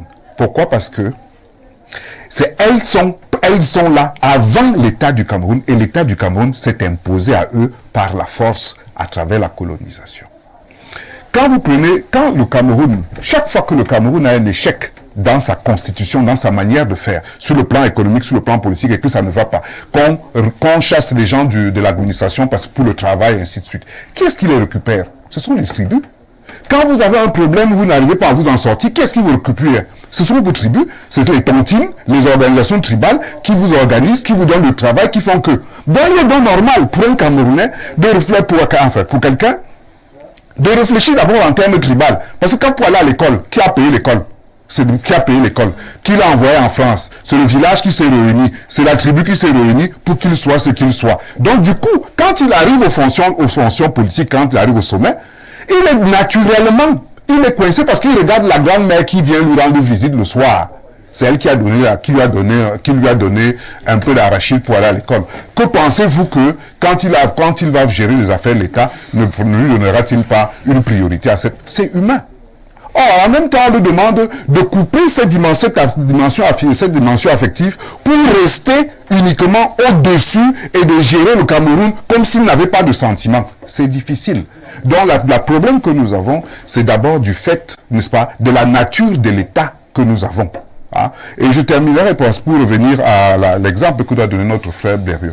En fait, comment se géraient nos tribus avant, qui faisaient la politique. Quand on arrivait à Yaoundé, les Bamileke arrivaient à Yaoundé, ils venaient voir le chef, que ce soit avant la colonisation ou pas en dehors de la colonisation, puisque ce n'est pas aujourd'hui qu'on a commencé à se mettre ensemble. Quand quelqu'un d'un Bamileke arrivait à Yaoundé, il allait voir le chef Yaoundé. Le chef Yaoundé lui dit, tu vas aller de tel côté. C'est là-bas que tes frères sont. Là-bas. Toutes les personnes qui vont venir, qui ont la même filiation que toi, Ils vont venir et ils vont rester derrière toi. Et voilà, s'il vous plaît. Et donc, une fois qu'il y a qui a gestion du village, parce que vous vivez maintenant dans le village, on vous demande d'envoyer un représentant auprès du chef de Yaoundé. Donc, vous devez avoir les Bassa qui vont envoyer, vous devez avoir les Aoussa, tout le monde envoie son représentant. Parce que l'Afrique, avec ceci de particulier, que l'enjeu n'était pas le bonheur individuel, mais était le bonheur collectif. Et l'enjeu était de dire la vérité. Comment on gère là, on gère pour le bien de tout le monde. Et donc, de ce point de vue-là, un gars, il n'y avait pas le nombre pour dire que ils sont plus nombreux, donc ils ont raison. Non, ce n'est pas le nombre qui fait la raison. Aujourd'hui, la démocratie occidentale dit que c'est le nombre qui fait qui donne la raison. Si vous êtes 51% ou vous êtes machin, vous avez nécessairement raison. Or, ce n'est pas le fait d'avoir raison, c'est le fait de la complémentarité et, j'allais dire, du compromis. Si donc là vous travaillez dans la base du compromis, il n'y avait donc pas de problèmes tribaux. Avant, il n'y avait pas de problèmes tribalistes, n'est-ce pas? Quand on gérait puisque chacun venait à la réunion, au Sénat ou au département, ou j'allais dire à l'assemblée du village, sachant bien que même si je viens de Bayangam et que j'arrive ici, je dois me comporter comme il me faudrait, conformément aux règles. Et donc s'il y avait un bandit qui dérangeait la communauté globale et qu'il était Bayangam, on allait demander au Bayangam, s'il vous plaît, nous on n'a jamais eu ce problème ici là. On voit que l'enfant qui sort de chez vous là, le vol se passe, c'est un enfant Bayangam. Et donc c'est à vous les Bayangam de traiter et de résoudre ce problème, on ne voudrait pas. Et donc, est-ce que c'était du tribalisme? Non, toute la communauté Bayangam devait se réunir et parler à cet enfant et éduquer cet enfant, lui dire que plus jamais tu ne dois souiller le nom de Bayangam parce qu'effectivement ce que tu as fait là nous porte préjudice à tout et nous sommes la risée de tout le monde. Ce n'était pas du tribal. Vu comme ça là, ce n'était pas le problème. Mais la difficulté qui est venue, la question devait être celle-là. La difficulté, d'où sort maintenant le problème? Justement. C'est tel que décrit comme vous le faites là, c'est très beau. Justement. Hein? C'est même l'enjeu. Est-ce que vous avez le courage de dire ici ce qui s'est passé? Quand ça se passait comme ça, pourquoi ça a changé un matin? Ça a changé parce que entre-temps, les règles du capitalisme... Non, dans le cas du Cameroun, il n'y avait pas le capitalisme. S'il vous plaît. Non, c'est pas le capitalisme. Dites-le, qu'est-ce qui s'est passé? Vous direz votre point de vue. Vous connaissez le point de vue. Non, je ne connais pas encore votre point de vue. Non, vous connaissez ce qui s'est passé. Je dis donc que, entre-temps, l'individualisme, n'est-ce pas, que nous apporte l'Occident, qui nous bouffe au quotidien, font que des individus, n'est-ce pas, passent à travers, j'allais dire, qui n'ont plus, j'allais dire, l'idée communautaire, n'est-ce pas, mais individuelle, profitent ou donnent l'impression que c'est pour la tribu qu'ils sont, mais alors que c'est pour eux. Quand un Bayangam, n'est-ce pas, arrive aux affaires, je ne veux pas dire, arrive aux affaires au Cameroun, il donne l'impression que c'est pour les Bayangam. Non, c'est maintenant pour lui, c'est avant. Parce qu'il avait été éduqué dans le modèle de la culture Bayangam qu'il pouvait se comporter. Or, aujourd'hui, ils sont élevés par qui? Par l'Église, ils sont élevés par l'État, qui ne donne pas la priorité et la force, n'est-ce pas, à l'éducation tribale. Donc, je terminerai en disant que aujourd'hui, c'est le fait que les gens utilisent les tribus à leur profit personnel. Merci. Quand les Ewondo volent l'argent de l'État, je suis désolé, c'est pas pour les Ewondo. Ils volent ça d'abord pour lui et pour sa famille. Ça n'a plus rien à voir avec la communauté. Vous l'avez compris, Tayo Kangé et Bayangam, le fait de le dire sur un plateau de télévision n'est pas tribaliste. Et la preuve en est qu'il ne fait qu'exalter les Bayangam depuis un certain temps. Non, je ne vais pas exalter. C'est vrai que lui, Monsieur Tayo a fait un exposé brillant. Sauf que les Camerounais n'ont pas le courage de percer l'abcès. Biya nous a laissé ça. On va percer ça après Biya. Ce qui se passait, c'est ce qu'il a décrit. Oui. Il y a eu une situation. Le premier président de la République, c'est Amadou Ahidjo. Il y a une forte communauté du Nord qui commence à venir dans le grand centre. Il faut gérer les espaces. D'où la fameuse loi de 74. Quand les gens du Grand Nord arrivaient à Yaoundé, parfait, ils avaient 2 quartiers.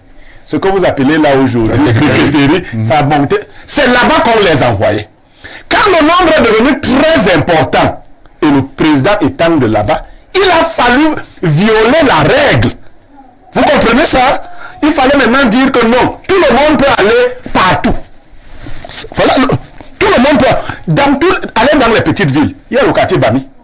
Il y a le quartier Aoussa. Aller à Mbalma. Aller partout.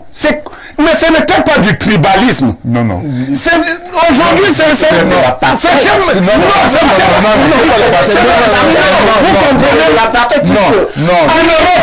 que tu connais plus là. C'est comme ça que les gens vivent là-bas. C'est un problème. Non, c'est comme quand vous allez à Paris, quand vous allez en France, quand vous allez en France, on vous dira, et à Paris nommément, que ceux qui détiennent les cafés, n'est-ce pas, sont les cafés et les bars. Ce sont les gens d'origine, ce sont les Auvergnats. Quand un Auvergnat vient de l'Auvergne et qu'il arrive à Paris, il y a une communauté auvergnate qui s'organise pour lui donner les moyens pour travailler d'abord comme garçon de café avant d'aller faire autre chose. Quand vous arrivez à Paris, que vous venez de Marseille, les Marseillais vous accueillent. Le problème que vous évoquez se pose avec acuité. Non, si vous tuez en Europe, parce que qu'est-ce qui s'est passé en Europe? Et ce modèle est arrivé en Afrique après les indépendances. D'accord? Parce que si vous prenez le parti politique qu'on a appelé l'UPC, beaucoup de gens ne connaissent pas l'idéologie de l'UPC. L'UPC a été fondé sur l'idéologie du parti communiste français. C'est-à-dire que c'était un parti nationaliste, anticolonialiste. C'était leur idéologie. Non, c'était pas communiste. Oui, non, il n'était pas communiste. L'UPC a été fondé. Ils avaient le communisme voudrait dire. Si on va s'éloigner, pas du débat. Attrapons le jeu qu'on avait. Nous sommes sur le pourquoi. Nous sommes sur le pourquoi. D'accord. Les partis politiques sont tribalistes au Cameroun. Je vous prends l'exemple de l'UPC. D'accord. L'UPC qui est devenu plus tard le parti des Bassa n'était pas le parti des Bassa. Pas du tout. Parce que dans l'UPC, les Bamileke ont payé un lourd tribut. Les petits ont payé un lourd tribut. Parce qu'ils se reconnaissaient dans une idée. Et l'idée, c'était laquelle? C'était celle-là de défendre le Cameroun. C'était celle-là de décoloniser le Cameroun. Après les indépendances, après l'annihilation de l'UPC, le tribalisme a commencé à naître. Parce qu'il faut comprendre... C'est quoi le tribalisme? Je vais y arriver. Il faut comprendre comment le tout premier ministre du Cameroun a été battu par Ahidjo. D'accord? Et c'est là où commence le tribalisme au sein des partis politiques qui est exacerbé aujourd'hui. Je peux vous dire qu'il y a... Moi, j'ai discuté avec des leaders politiques. Vous voyez que vous avalez les mots, hein, parce que vous savez ce qui s'est passé. Est-ce que vous posez la question à un leader politique au Cameroun, quelle est l'idéologie de ton parti? Tu es de gauche, de droite, du centre, tu es d'où? Non. Il ne peut pas te répondre. D'accord? Il ne peut pas te répondre. Parce qu'il a créé le parti. Si nous nous éloignons pas du bout. Mais monsieur, permettez-moi, je vais encore prendre un autre exemple. Voilà, en quelques secondes. Comment se comporte, vous êtes peut-être catholique, je ne sais pas si c'est la même vérité, la même réalité chez vous, les protestants. Comment se présentaient les églises chez nous? N'était-ce pas des églises où les bêtis allaient dans leur église, les Bassa allaient dans leur église, les Douala dans leur église? Est-ce que c'était du tribalisme? Non. Mais on vous a imposé. Non, on vous a imposé une idée. Sauf que les gens ne s'en rendaient pas compte. Moi, je vous prends un exemple. Vous avez parlé de la France aujourd'hui. Vous avez parlé de la France. Vous savez qu'en France, aujourd'hui, se pose un problème. C'est que il y a des quartiers maghrébins et des quartiers noirs. C'est parce qu'ils ne savent pas gérer la différence. L'Afrique a toujours eu les tribus en Afrique. C'est quoi les affaires? S'il vous plaît, différence. Les tribus n'étaient pas un problème. Nous lisons d'abord des messages. Dieu sait ceux qui sont nombreux. Bonjour au seul plateau télé camerounais qui mérite un arrêt matinal majeur. La politique, c'est la gouvernance d'après Platon. Il s'agit de répondre à la question suivante. Qui peut gouverner? Sa réponse est claire. Soit une personne, soit quelques personnes, soit tout le monde. Quand une personne gouverne pour le bien du peuple, c'est la monarchie. Mais contre le peuple, c'est la dictature. Quand quelques personnes Quand quelques personnes gouvernent pour le bien du peuple, c'est l'aristocratie. Et s'ils exercent le pouvoir contre le peuple, c'est l'oligarchie. Quand tout le monde gouverne pour le bien commun, c'est la démocratie, dont la forme pervertie est l'anarchie. Merci pour ce message. Allons au 213, c'est l'Algérie. Bonjour perfecto, le politicien de la modération. Pour le cas du Cameroun, nous avons des politiciens de l'âge de la pierre taillée et de la pierre polie. Nous n'avons pas des politiciens, mais plutôt des politicards. Pour ma part, le fait qu'un parti politique ait un fort ancrage tribal est un atout et on doit prendre cela positivement, car dans une communauté, pour que tout le monde t'accepte, il faut d'abord que tu sois accepté dans ta propre famille. Pour que la région t'accepte, il faut que ton département t'accepte. Et pour que le pays t'accepte, il faut que ta région t'accepte et montre que tu es une personne de bonne moralité. Et pour que le monde t'accepte, il faut que ton pays t'accepte et montre que tu es une personne de bonne moralité. Conclusion, le fait qu'un parti politique ait d'abord un ancrage tribal doit être un atout. Bon. Autre préoccupation. Bonjour, monsieur Parfait ici. Qu'est-ce qu'il dit là? Ton ami que tu amènes. Je comprends pas très bien. Allons au plus 33, c'est la France. Alors, le message est long, Bonjour perfecto, le Pierre Blériot Niemek, celui-là même qui a révolutionné et révolutionne encore Info TV. Je pense qu'il voulait dire par ça ici. Pierre Blériot Niemek. Non, il voulait dire Niemek. Je suis dégoûté de la sécurité au Cameroun, un pays où on cambriole la présidence. C'est ceux qui sont dehors qu'on va sécuriser. C'est en ce moment ici, c'est en ce moment-ci que M. Atangandji doit sortir de ses gonds et écraser toutes ces personnes qui veulent faire coucher la population à partir de 18h en les mettant hors d'état de nuire et non pas seulement à sortir son moulinex sur l'honorable Libye et le professeur Kanto. Courage à mon frère Patrick Bala. J'espère qu'on mettra la main sur ces Tintins assassins et qui n'ont rien d'autre à faire que d'agresser ceux qui veulent se battre pour l'avenir meilleur de leur progéniture. Et avec toute cette belle émission, Pierre Blériot et vous, parfait ici, que faisiez-vous là-bas? Suivez mon regard. Raymond Wansi. Là-bas, c'est où? Je sais pas de quoi vous parlez, Alors, parfait. Bonjour, parfait. Tu es le King Nasty de la modération. Non!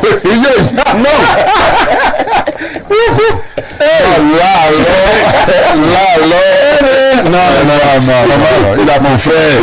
Alors, il continue en disant, juste pour vous dire merci, Blériot et toi, pour tous les risques que vous prenez au quotidien pour nous édifier. Nous sommes conscients que ce n'est pas facile, surtout dans un pays comme le nôtre. En vous regardant chaque jour, je sais et je suis convaincu qu'un autre Cameroun est possible. Et ce Cameroun se fera avec vous ou ne se fera pas. Alors, gardez la tête haute et sachez que vous allez toujours subir des attaques, parfois venant même des personnes les moins soupçonnées. Mais c'est aussi la preuve que vos voix portent. Je profite de ce grand hôpital qui est Espace Mini pour adresser mes salutations au professeur Maurice Kamto qui en ce moment donne cours de droit international public à l'Académie de La Haye. C'est Herman DiCaprio depuis Bata qui envoie ce message. Autre préoccupation ce jour, comme le débat est houleux, je vais lire deux dernières préoccupations.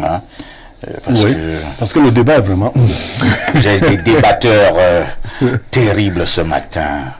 Ils parlent politique. Bonjour Perfecto et ton magnifique panel. C'est Eden depuis Ombessa. J'aimerais savoir si l'affaire aura, je saute le nom là, aura un impact sur... je saute encore ce que tu as dit, au Cameroun.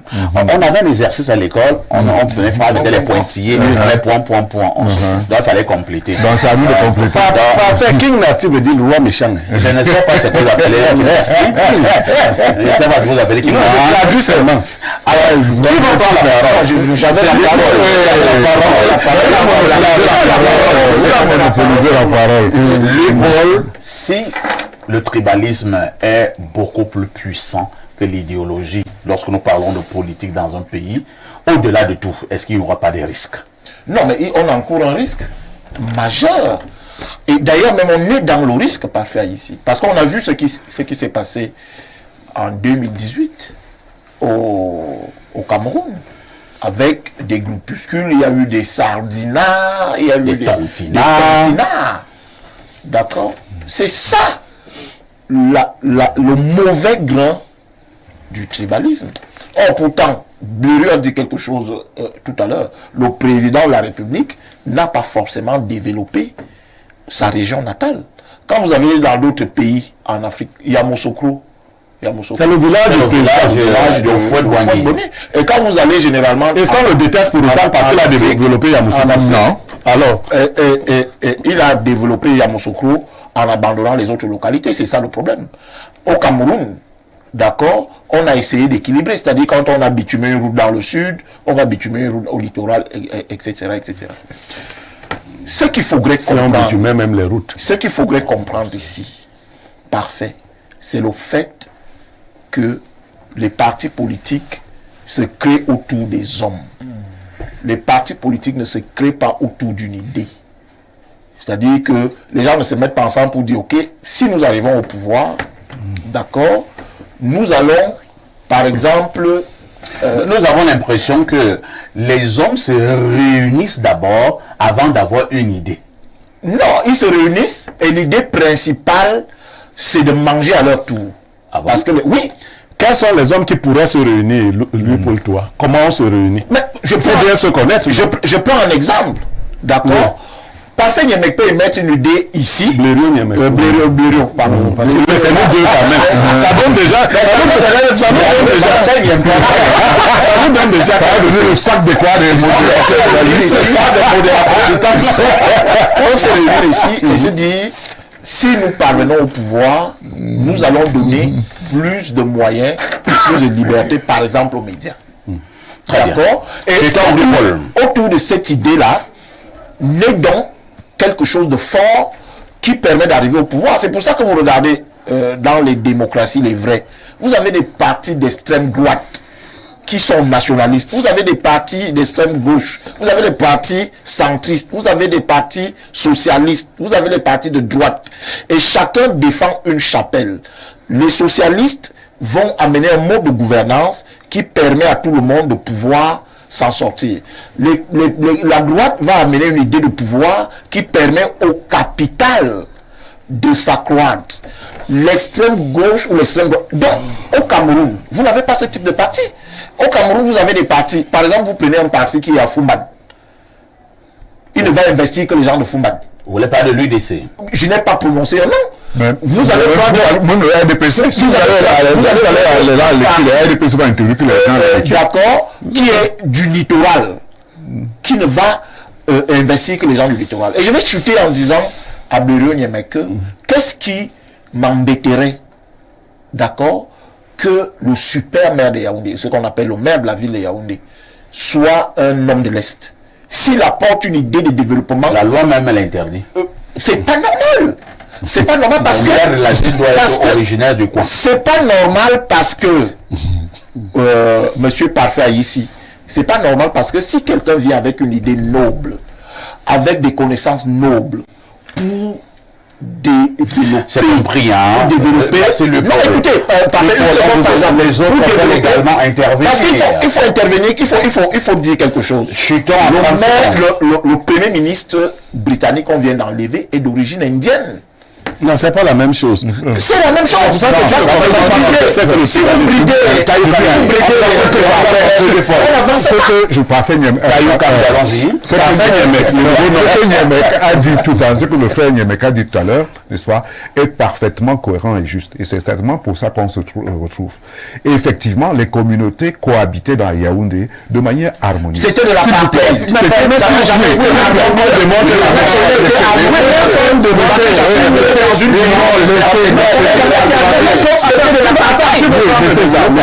C'est ça. Parce que comment dire, quand vous prenez l'histoire générale de l'Afrique, les empires qui étaient constitués, que ce soit au Sundiata Keita, de Sundiata Keita, que ce soit le Monomo Tapensa, c'était toujours un conglomérat de personnes qui appartenaient à des tribus différentes. Mais ça faisait un État. Je voulais dire que, effectivement, pour appuyer ce que M. Niamek a dit tantôt, jusqu'à une période, jusqu'à ce qu'Aïe, avant Aïdjo, et certainement avec, vous avez parlé de, comment il s'appelle, le premier ministre, Bida. Jusqu'à là, on ne parlait pas de la tribalisme. Mais maintenant, la dimension politique, j'allais dire individualiste, égoïste, arrive comme Bida, sans qu'il va perdre le pouvoir. Et il perd le pouvoir comment? Il perd le pouvoir parce que les députés du Nord se rallient à Aïdjo. Pas d'eux-mêmes. Il faut dire ce qui se passe. Oui, mais c'est parce que renverser, s'il vous plaît, pour renverser Bida. Donc, il dit la première fois, on institutionnalise la dimension tribale entre dans son c'est son homonyme qui avait fait ça, Louis-Paul Ojoula. Donc, il faut expliquer aux Camerounais que Louis-Paul Ojoula a tribalisé la scène politique. Il y avait un parti politique. Louis-Paul Ojoula a appelé les députés du Nord pour leur dire que faites tomber le bêtisi au profit de votre frère. Ouais. Quand ça s'est prouvé, c'est la mauvaise. Non, les bêtis ont donc réagi après ça en disant ah, nous on vivait ici. On avait un président qui s'appelle Aïdjo, qui n'était pas... On avait un vice-président, il était vice-président. Nous, on savait que ce sont nos frères. Mais d'où vient-il qu'on vienne expliquer que pour faire tomber Bida, il faut utiliser les gens du Nord? Le discours tribal et tribaliste est né dans la politique. Voilà, s'il vous plaît. Je vais donc terminer. Et donc, à partir de ce moment-là, n'est-ce pas, on ne fait plus... À partir de ce moment-là, la politique n'avait plus pour enjeu une idéologie. Parce que l'idéologie qui était celle de Oumyobé, c'était, et c'est celle qui doit être toujours, c'est celle de la libération de l'Afrique et du Cameroun. Quand vous entendez par idée, dans le mot idée, vous avez le mot I, qui vous renvoie à invention, intellectuelle, illumination, qui renvoie à, le I, il avait dit lumière. Donc, autrement dit, l'idéologie qui est la plus féconde au Cameroun, ou qui devrait faire la féconde en Afrique, c'est celle qui nous permet de nous libérer de la situation dans laquelle nous sommes. Nous sommes dans une situation coloniale. Et donc l'idéologie qui nous convient, n'est-ce pas, l'idéologie qui nous convient et qui sied le mieux, c'est de lutter contre, je suis désolé, mais contre les puissances traditionnelles. Ce n'est pas d'être ce que nous faisons entre nous là, Bassa, Bamileki, ce n'est pas l'enchère. On nous prend, alors que le vrai problème, le vrai protecteur, les partis politiques qui naissent doivent avoir des idées claires. Patrice Semeyon, en vraiment, Blériot a pris l'exemple tout à l'heure, qui fait tomber André Marimida. C'était une forte connotation politique avec les députés du Grand Nord. Et grâce à cette alliance, grâce à ce support, ils ont tapé André Marimida. Ça, c'était dans les années 60. Rendu à 2024. Avez-vous l'impression qu'une stratégie basée sur le tribalisme comme cela peut encore te faire accéder au pouvoir? Je vais être un peu plus clair. L'élection, c'est dans un an environ, 2025, la présidentielle. Si vous avez un parti politique au Cameroun où il n'y a que les gens du Grand Nord qui vous soutiennent, vous avez un parti politique et il n'y a que les Bamileke qui vous soutiennent. Vous avez un parti politique et il n'y a que les Buti qui sont majoritaires là-bas. Vous avez un parti politique, il n'y a que les Bassa. Si vous allez donc à une élection, sur cette base-là, un parti majoritairement Bamileke peut gagner l'élection, un parti majoritairement Bassa peut gagner l'élection, un parti majoritairement Buti peut gagner l'élection. J'aime beaucoup cette lecture et cette présentation, elle est assez claire et lucide. La tribalisation de la scène politique est une manœuvre bien pensée dans les laboratoires. C'est une différence. Ce que nous avons dit partant des familles, c'est naturel que les Bassas se réunissent entre eux pour dire nous allons développer notre village. Avoir des partis politiques à connotation ethnique ou tribale, c'est pas mauvais. C'est pas du tout mauvais. Mais maintenant, quand ça arrive dans la tromperie qui consiste à appeler les autres à venir voter pour vous, parce que vous voulez mettre au devant de la scène un des vôtres pour amener les autres à être dominés, il y a tromperie. Or, ça devient le mensonge. La politique qui est là de gérer de la cité commence maintenant à être un phénomène de laboratoire qui consiste à dire il faut avoir les mains sales. Le premier politicien de l'univers, c'est Dieu parce qu'il a la tête d'un royaume. Non. Écoutez. Nous ne sommes pas religieux. Écoutez, je vais vous montrer simplement pour que vous ne sommes pas l'église. Nous ne sommes pas l'église. Allez-y, Vous savez, quand vous parlez, je vous écoute attentivement et je ne prends pas la parole. Ne vous énervez pas, patron. Je ne suis pas du tout énervé. Donc, il est important également de savoir respecter la parole des autres. Moi, je prends des exemples pour permettre à ceux que nous puissions tous comprendre. Ça signifie quoi? Ça signifie que il y a un élément vérité. La politique, c'est pas le mensonge. La politique, c'est pas la tromperie.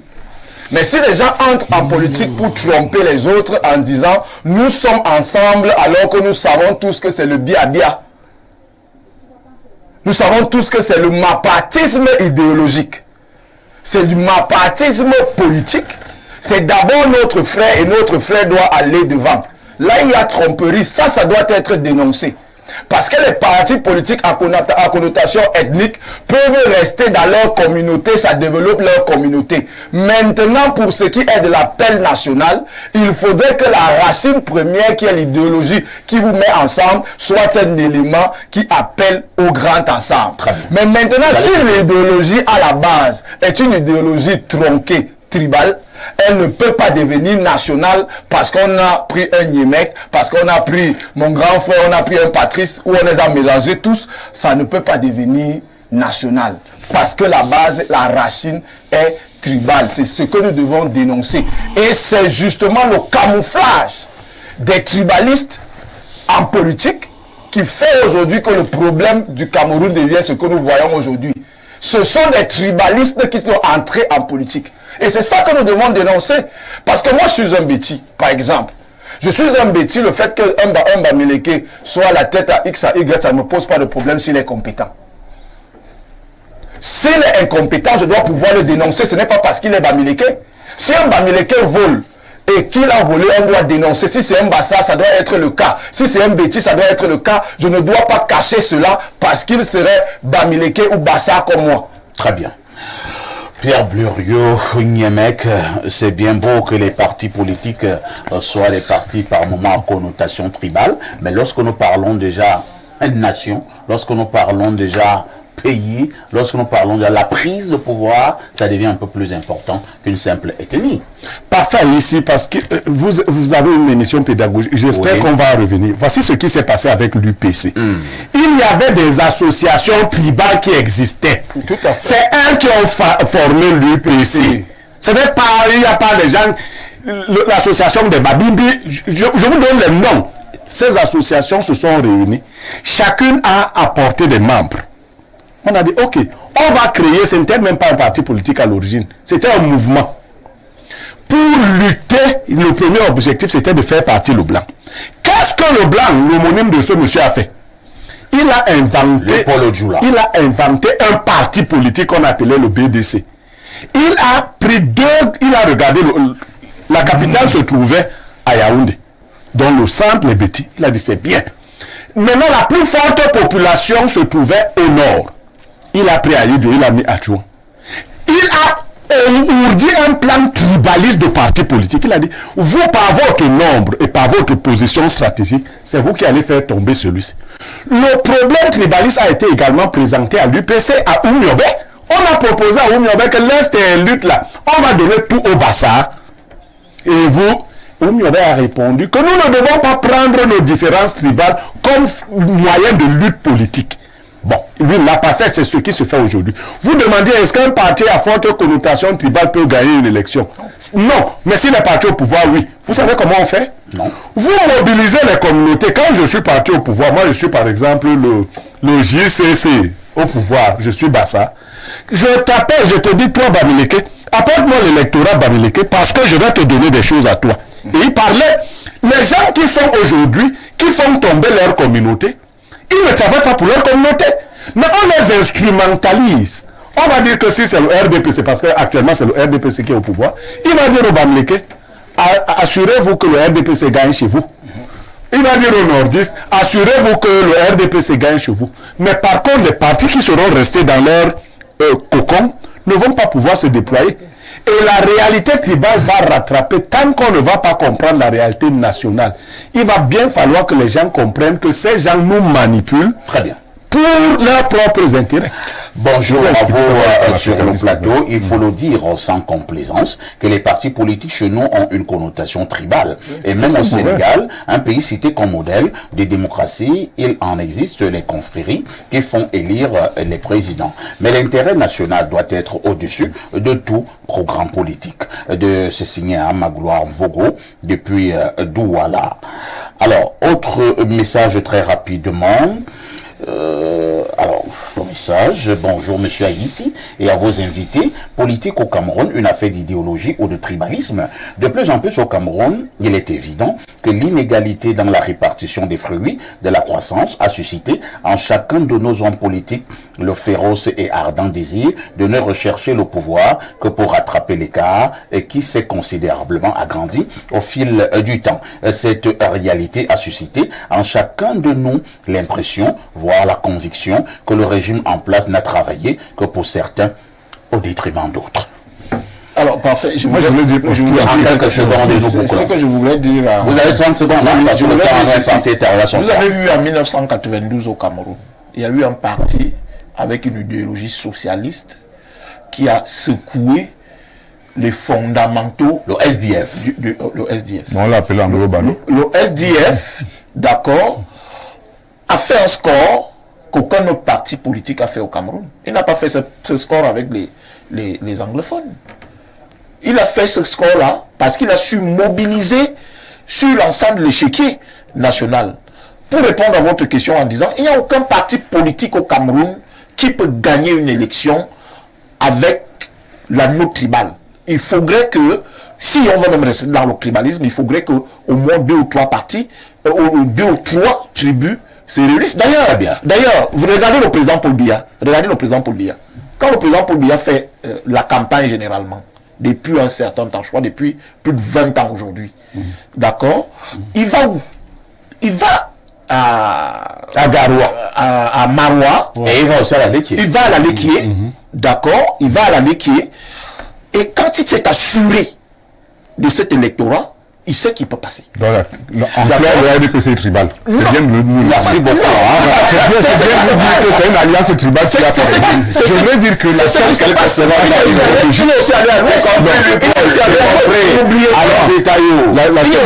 seule idéologie qui nous permettrait de dépasser nos différences, n'est-ce pas, c'est le panafricanisme et c'est la lutte. C'est la lutte pour la liberté. Donc, c'est une utopie. Non, mais ce que vous n'en savez, vous ne savez pas de quoi vous parlez. Donc, ça veut dire que quand vous regardez ce qui se passe au Sénégal, vous regardez partout en Afrique, toutefois qu'il y a un président, ou même au Mali, au Sénégal, toutefois qu'il y a un président qui promet la liberté par le fait que les Africains ou les Africains ou les son peuple va se réunir, la population le suit instamment. C'est tout à ce qu'il déçoit. Et c'est terminé, hein. On est d'accord que les uns les autres avaient encore plein d'idées, plein d'arguments, mais le temps nous fait défaut. On remercie donc le plus grand griot qui nous reste, hein, Patrice Séméon, vraiment l'homme du grand baobab. Merci également à Tayo Kamgi qui était parmi nous ce matin. Pierre Bleu restera mon consultant. Paul Toi qui était très inspiré ce matin et était également la chef d'entreprise. Ne ratez surtout pas le journal de la mi-journée. Dans 6 minutes, la rediffusion de ce programme, c'est tous les soirs à partir de 22h30. Une question avec tout ceci. Que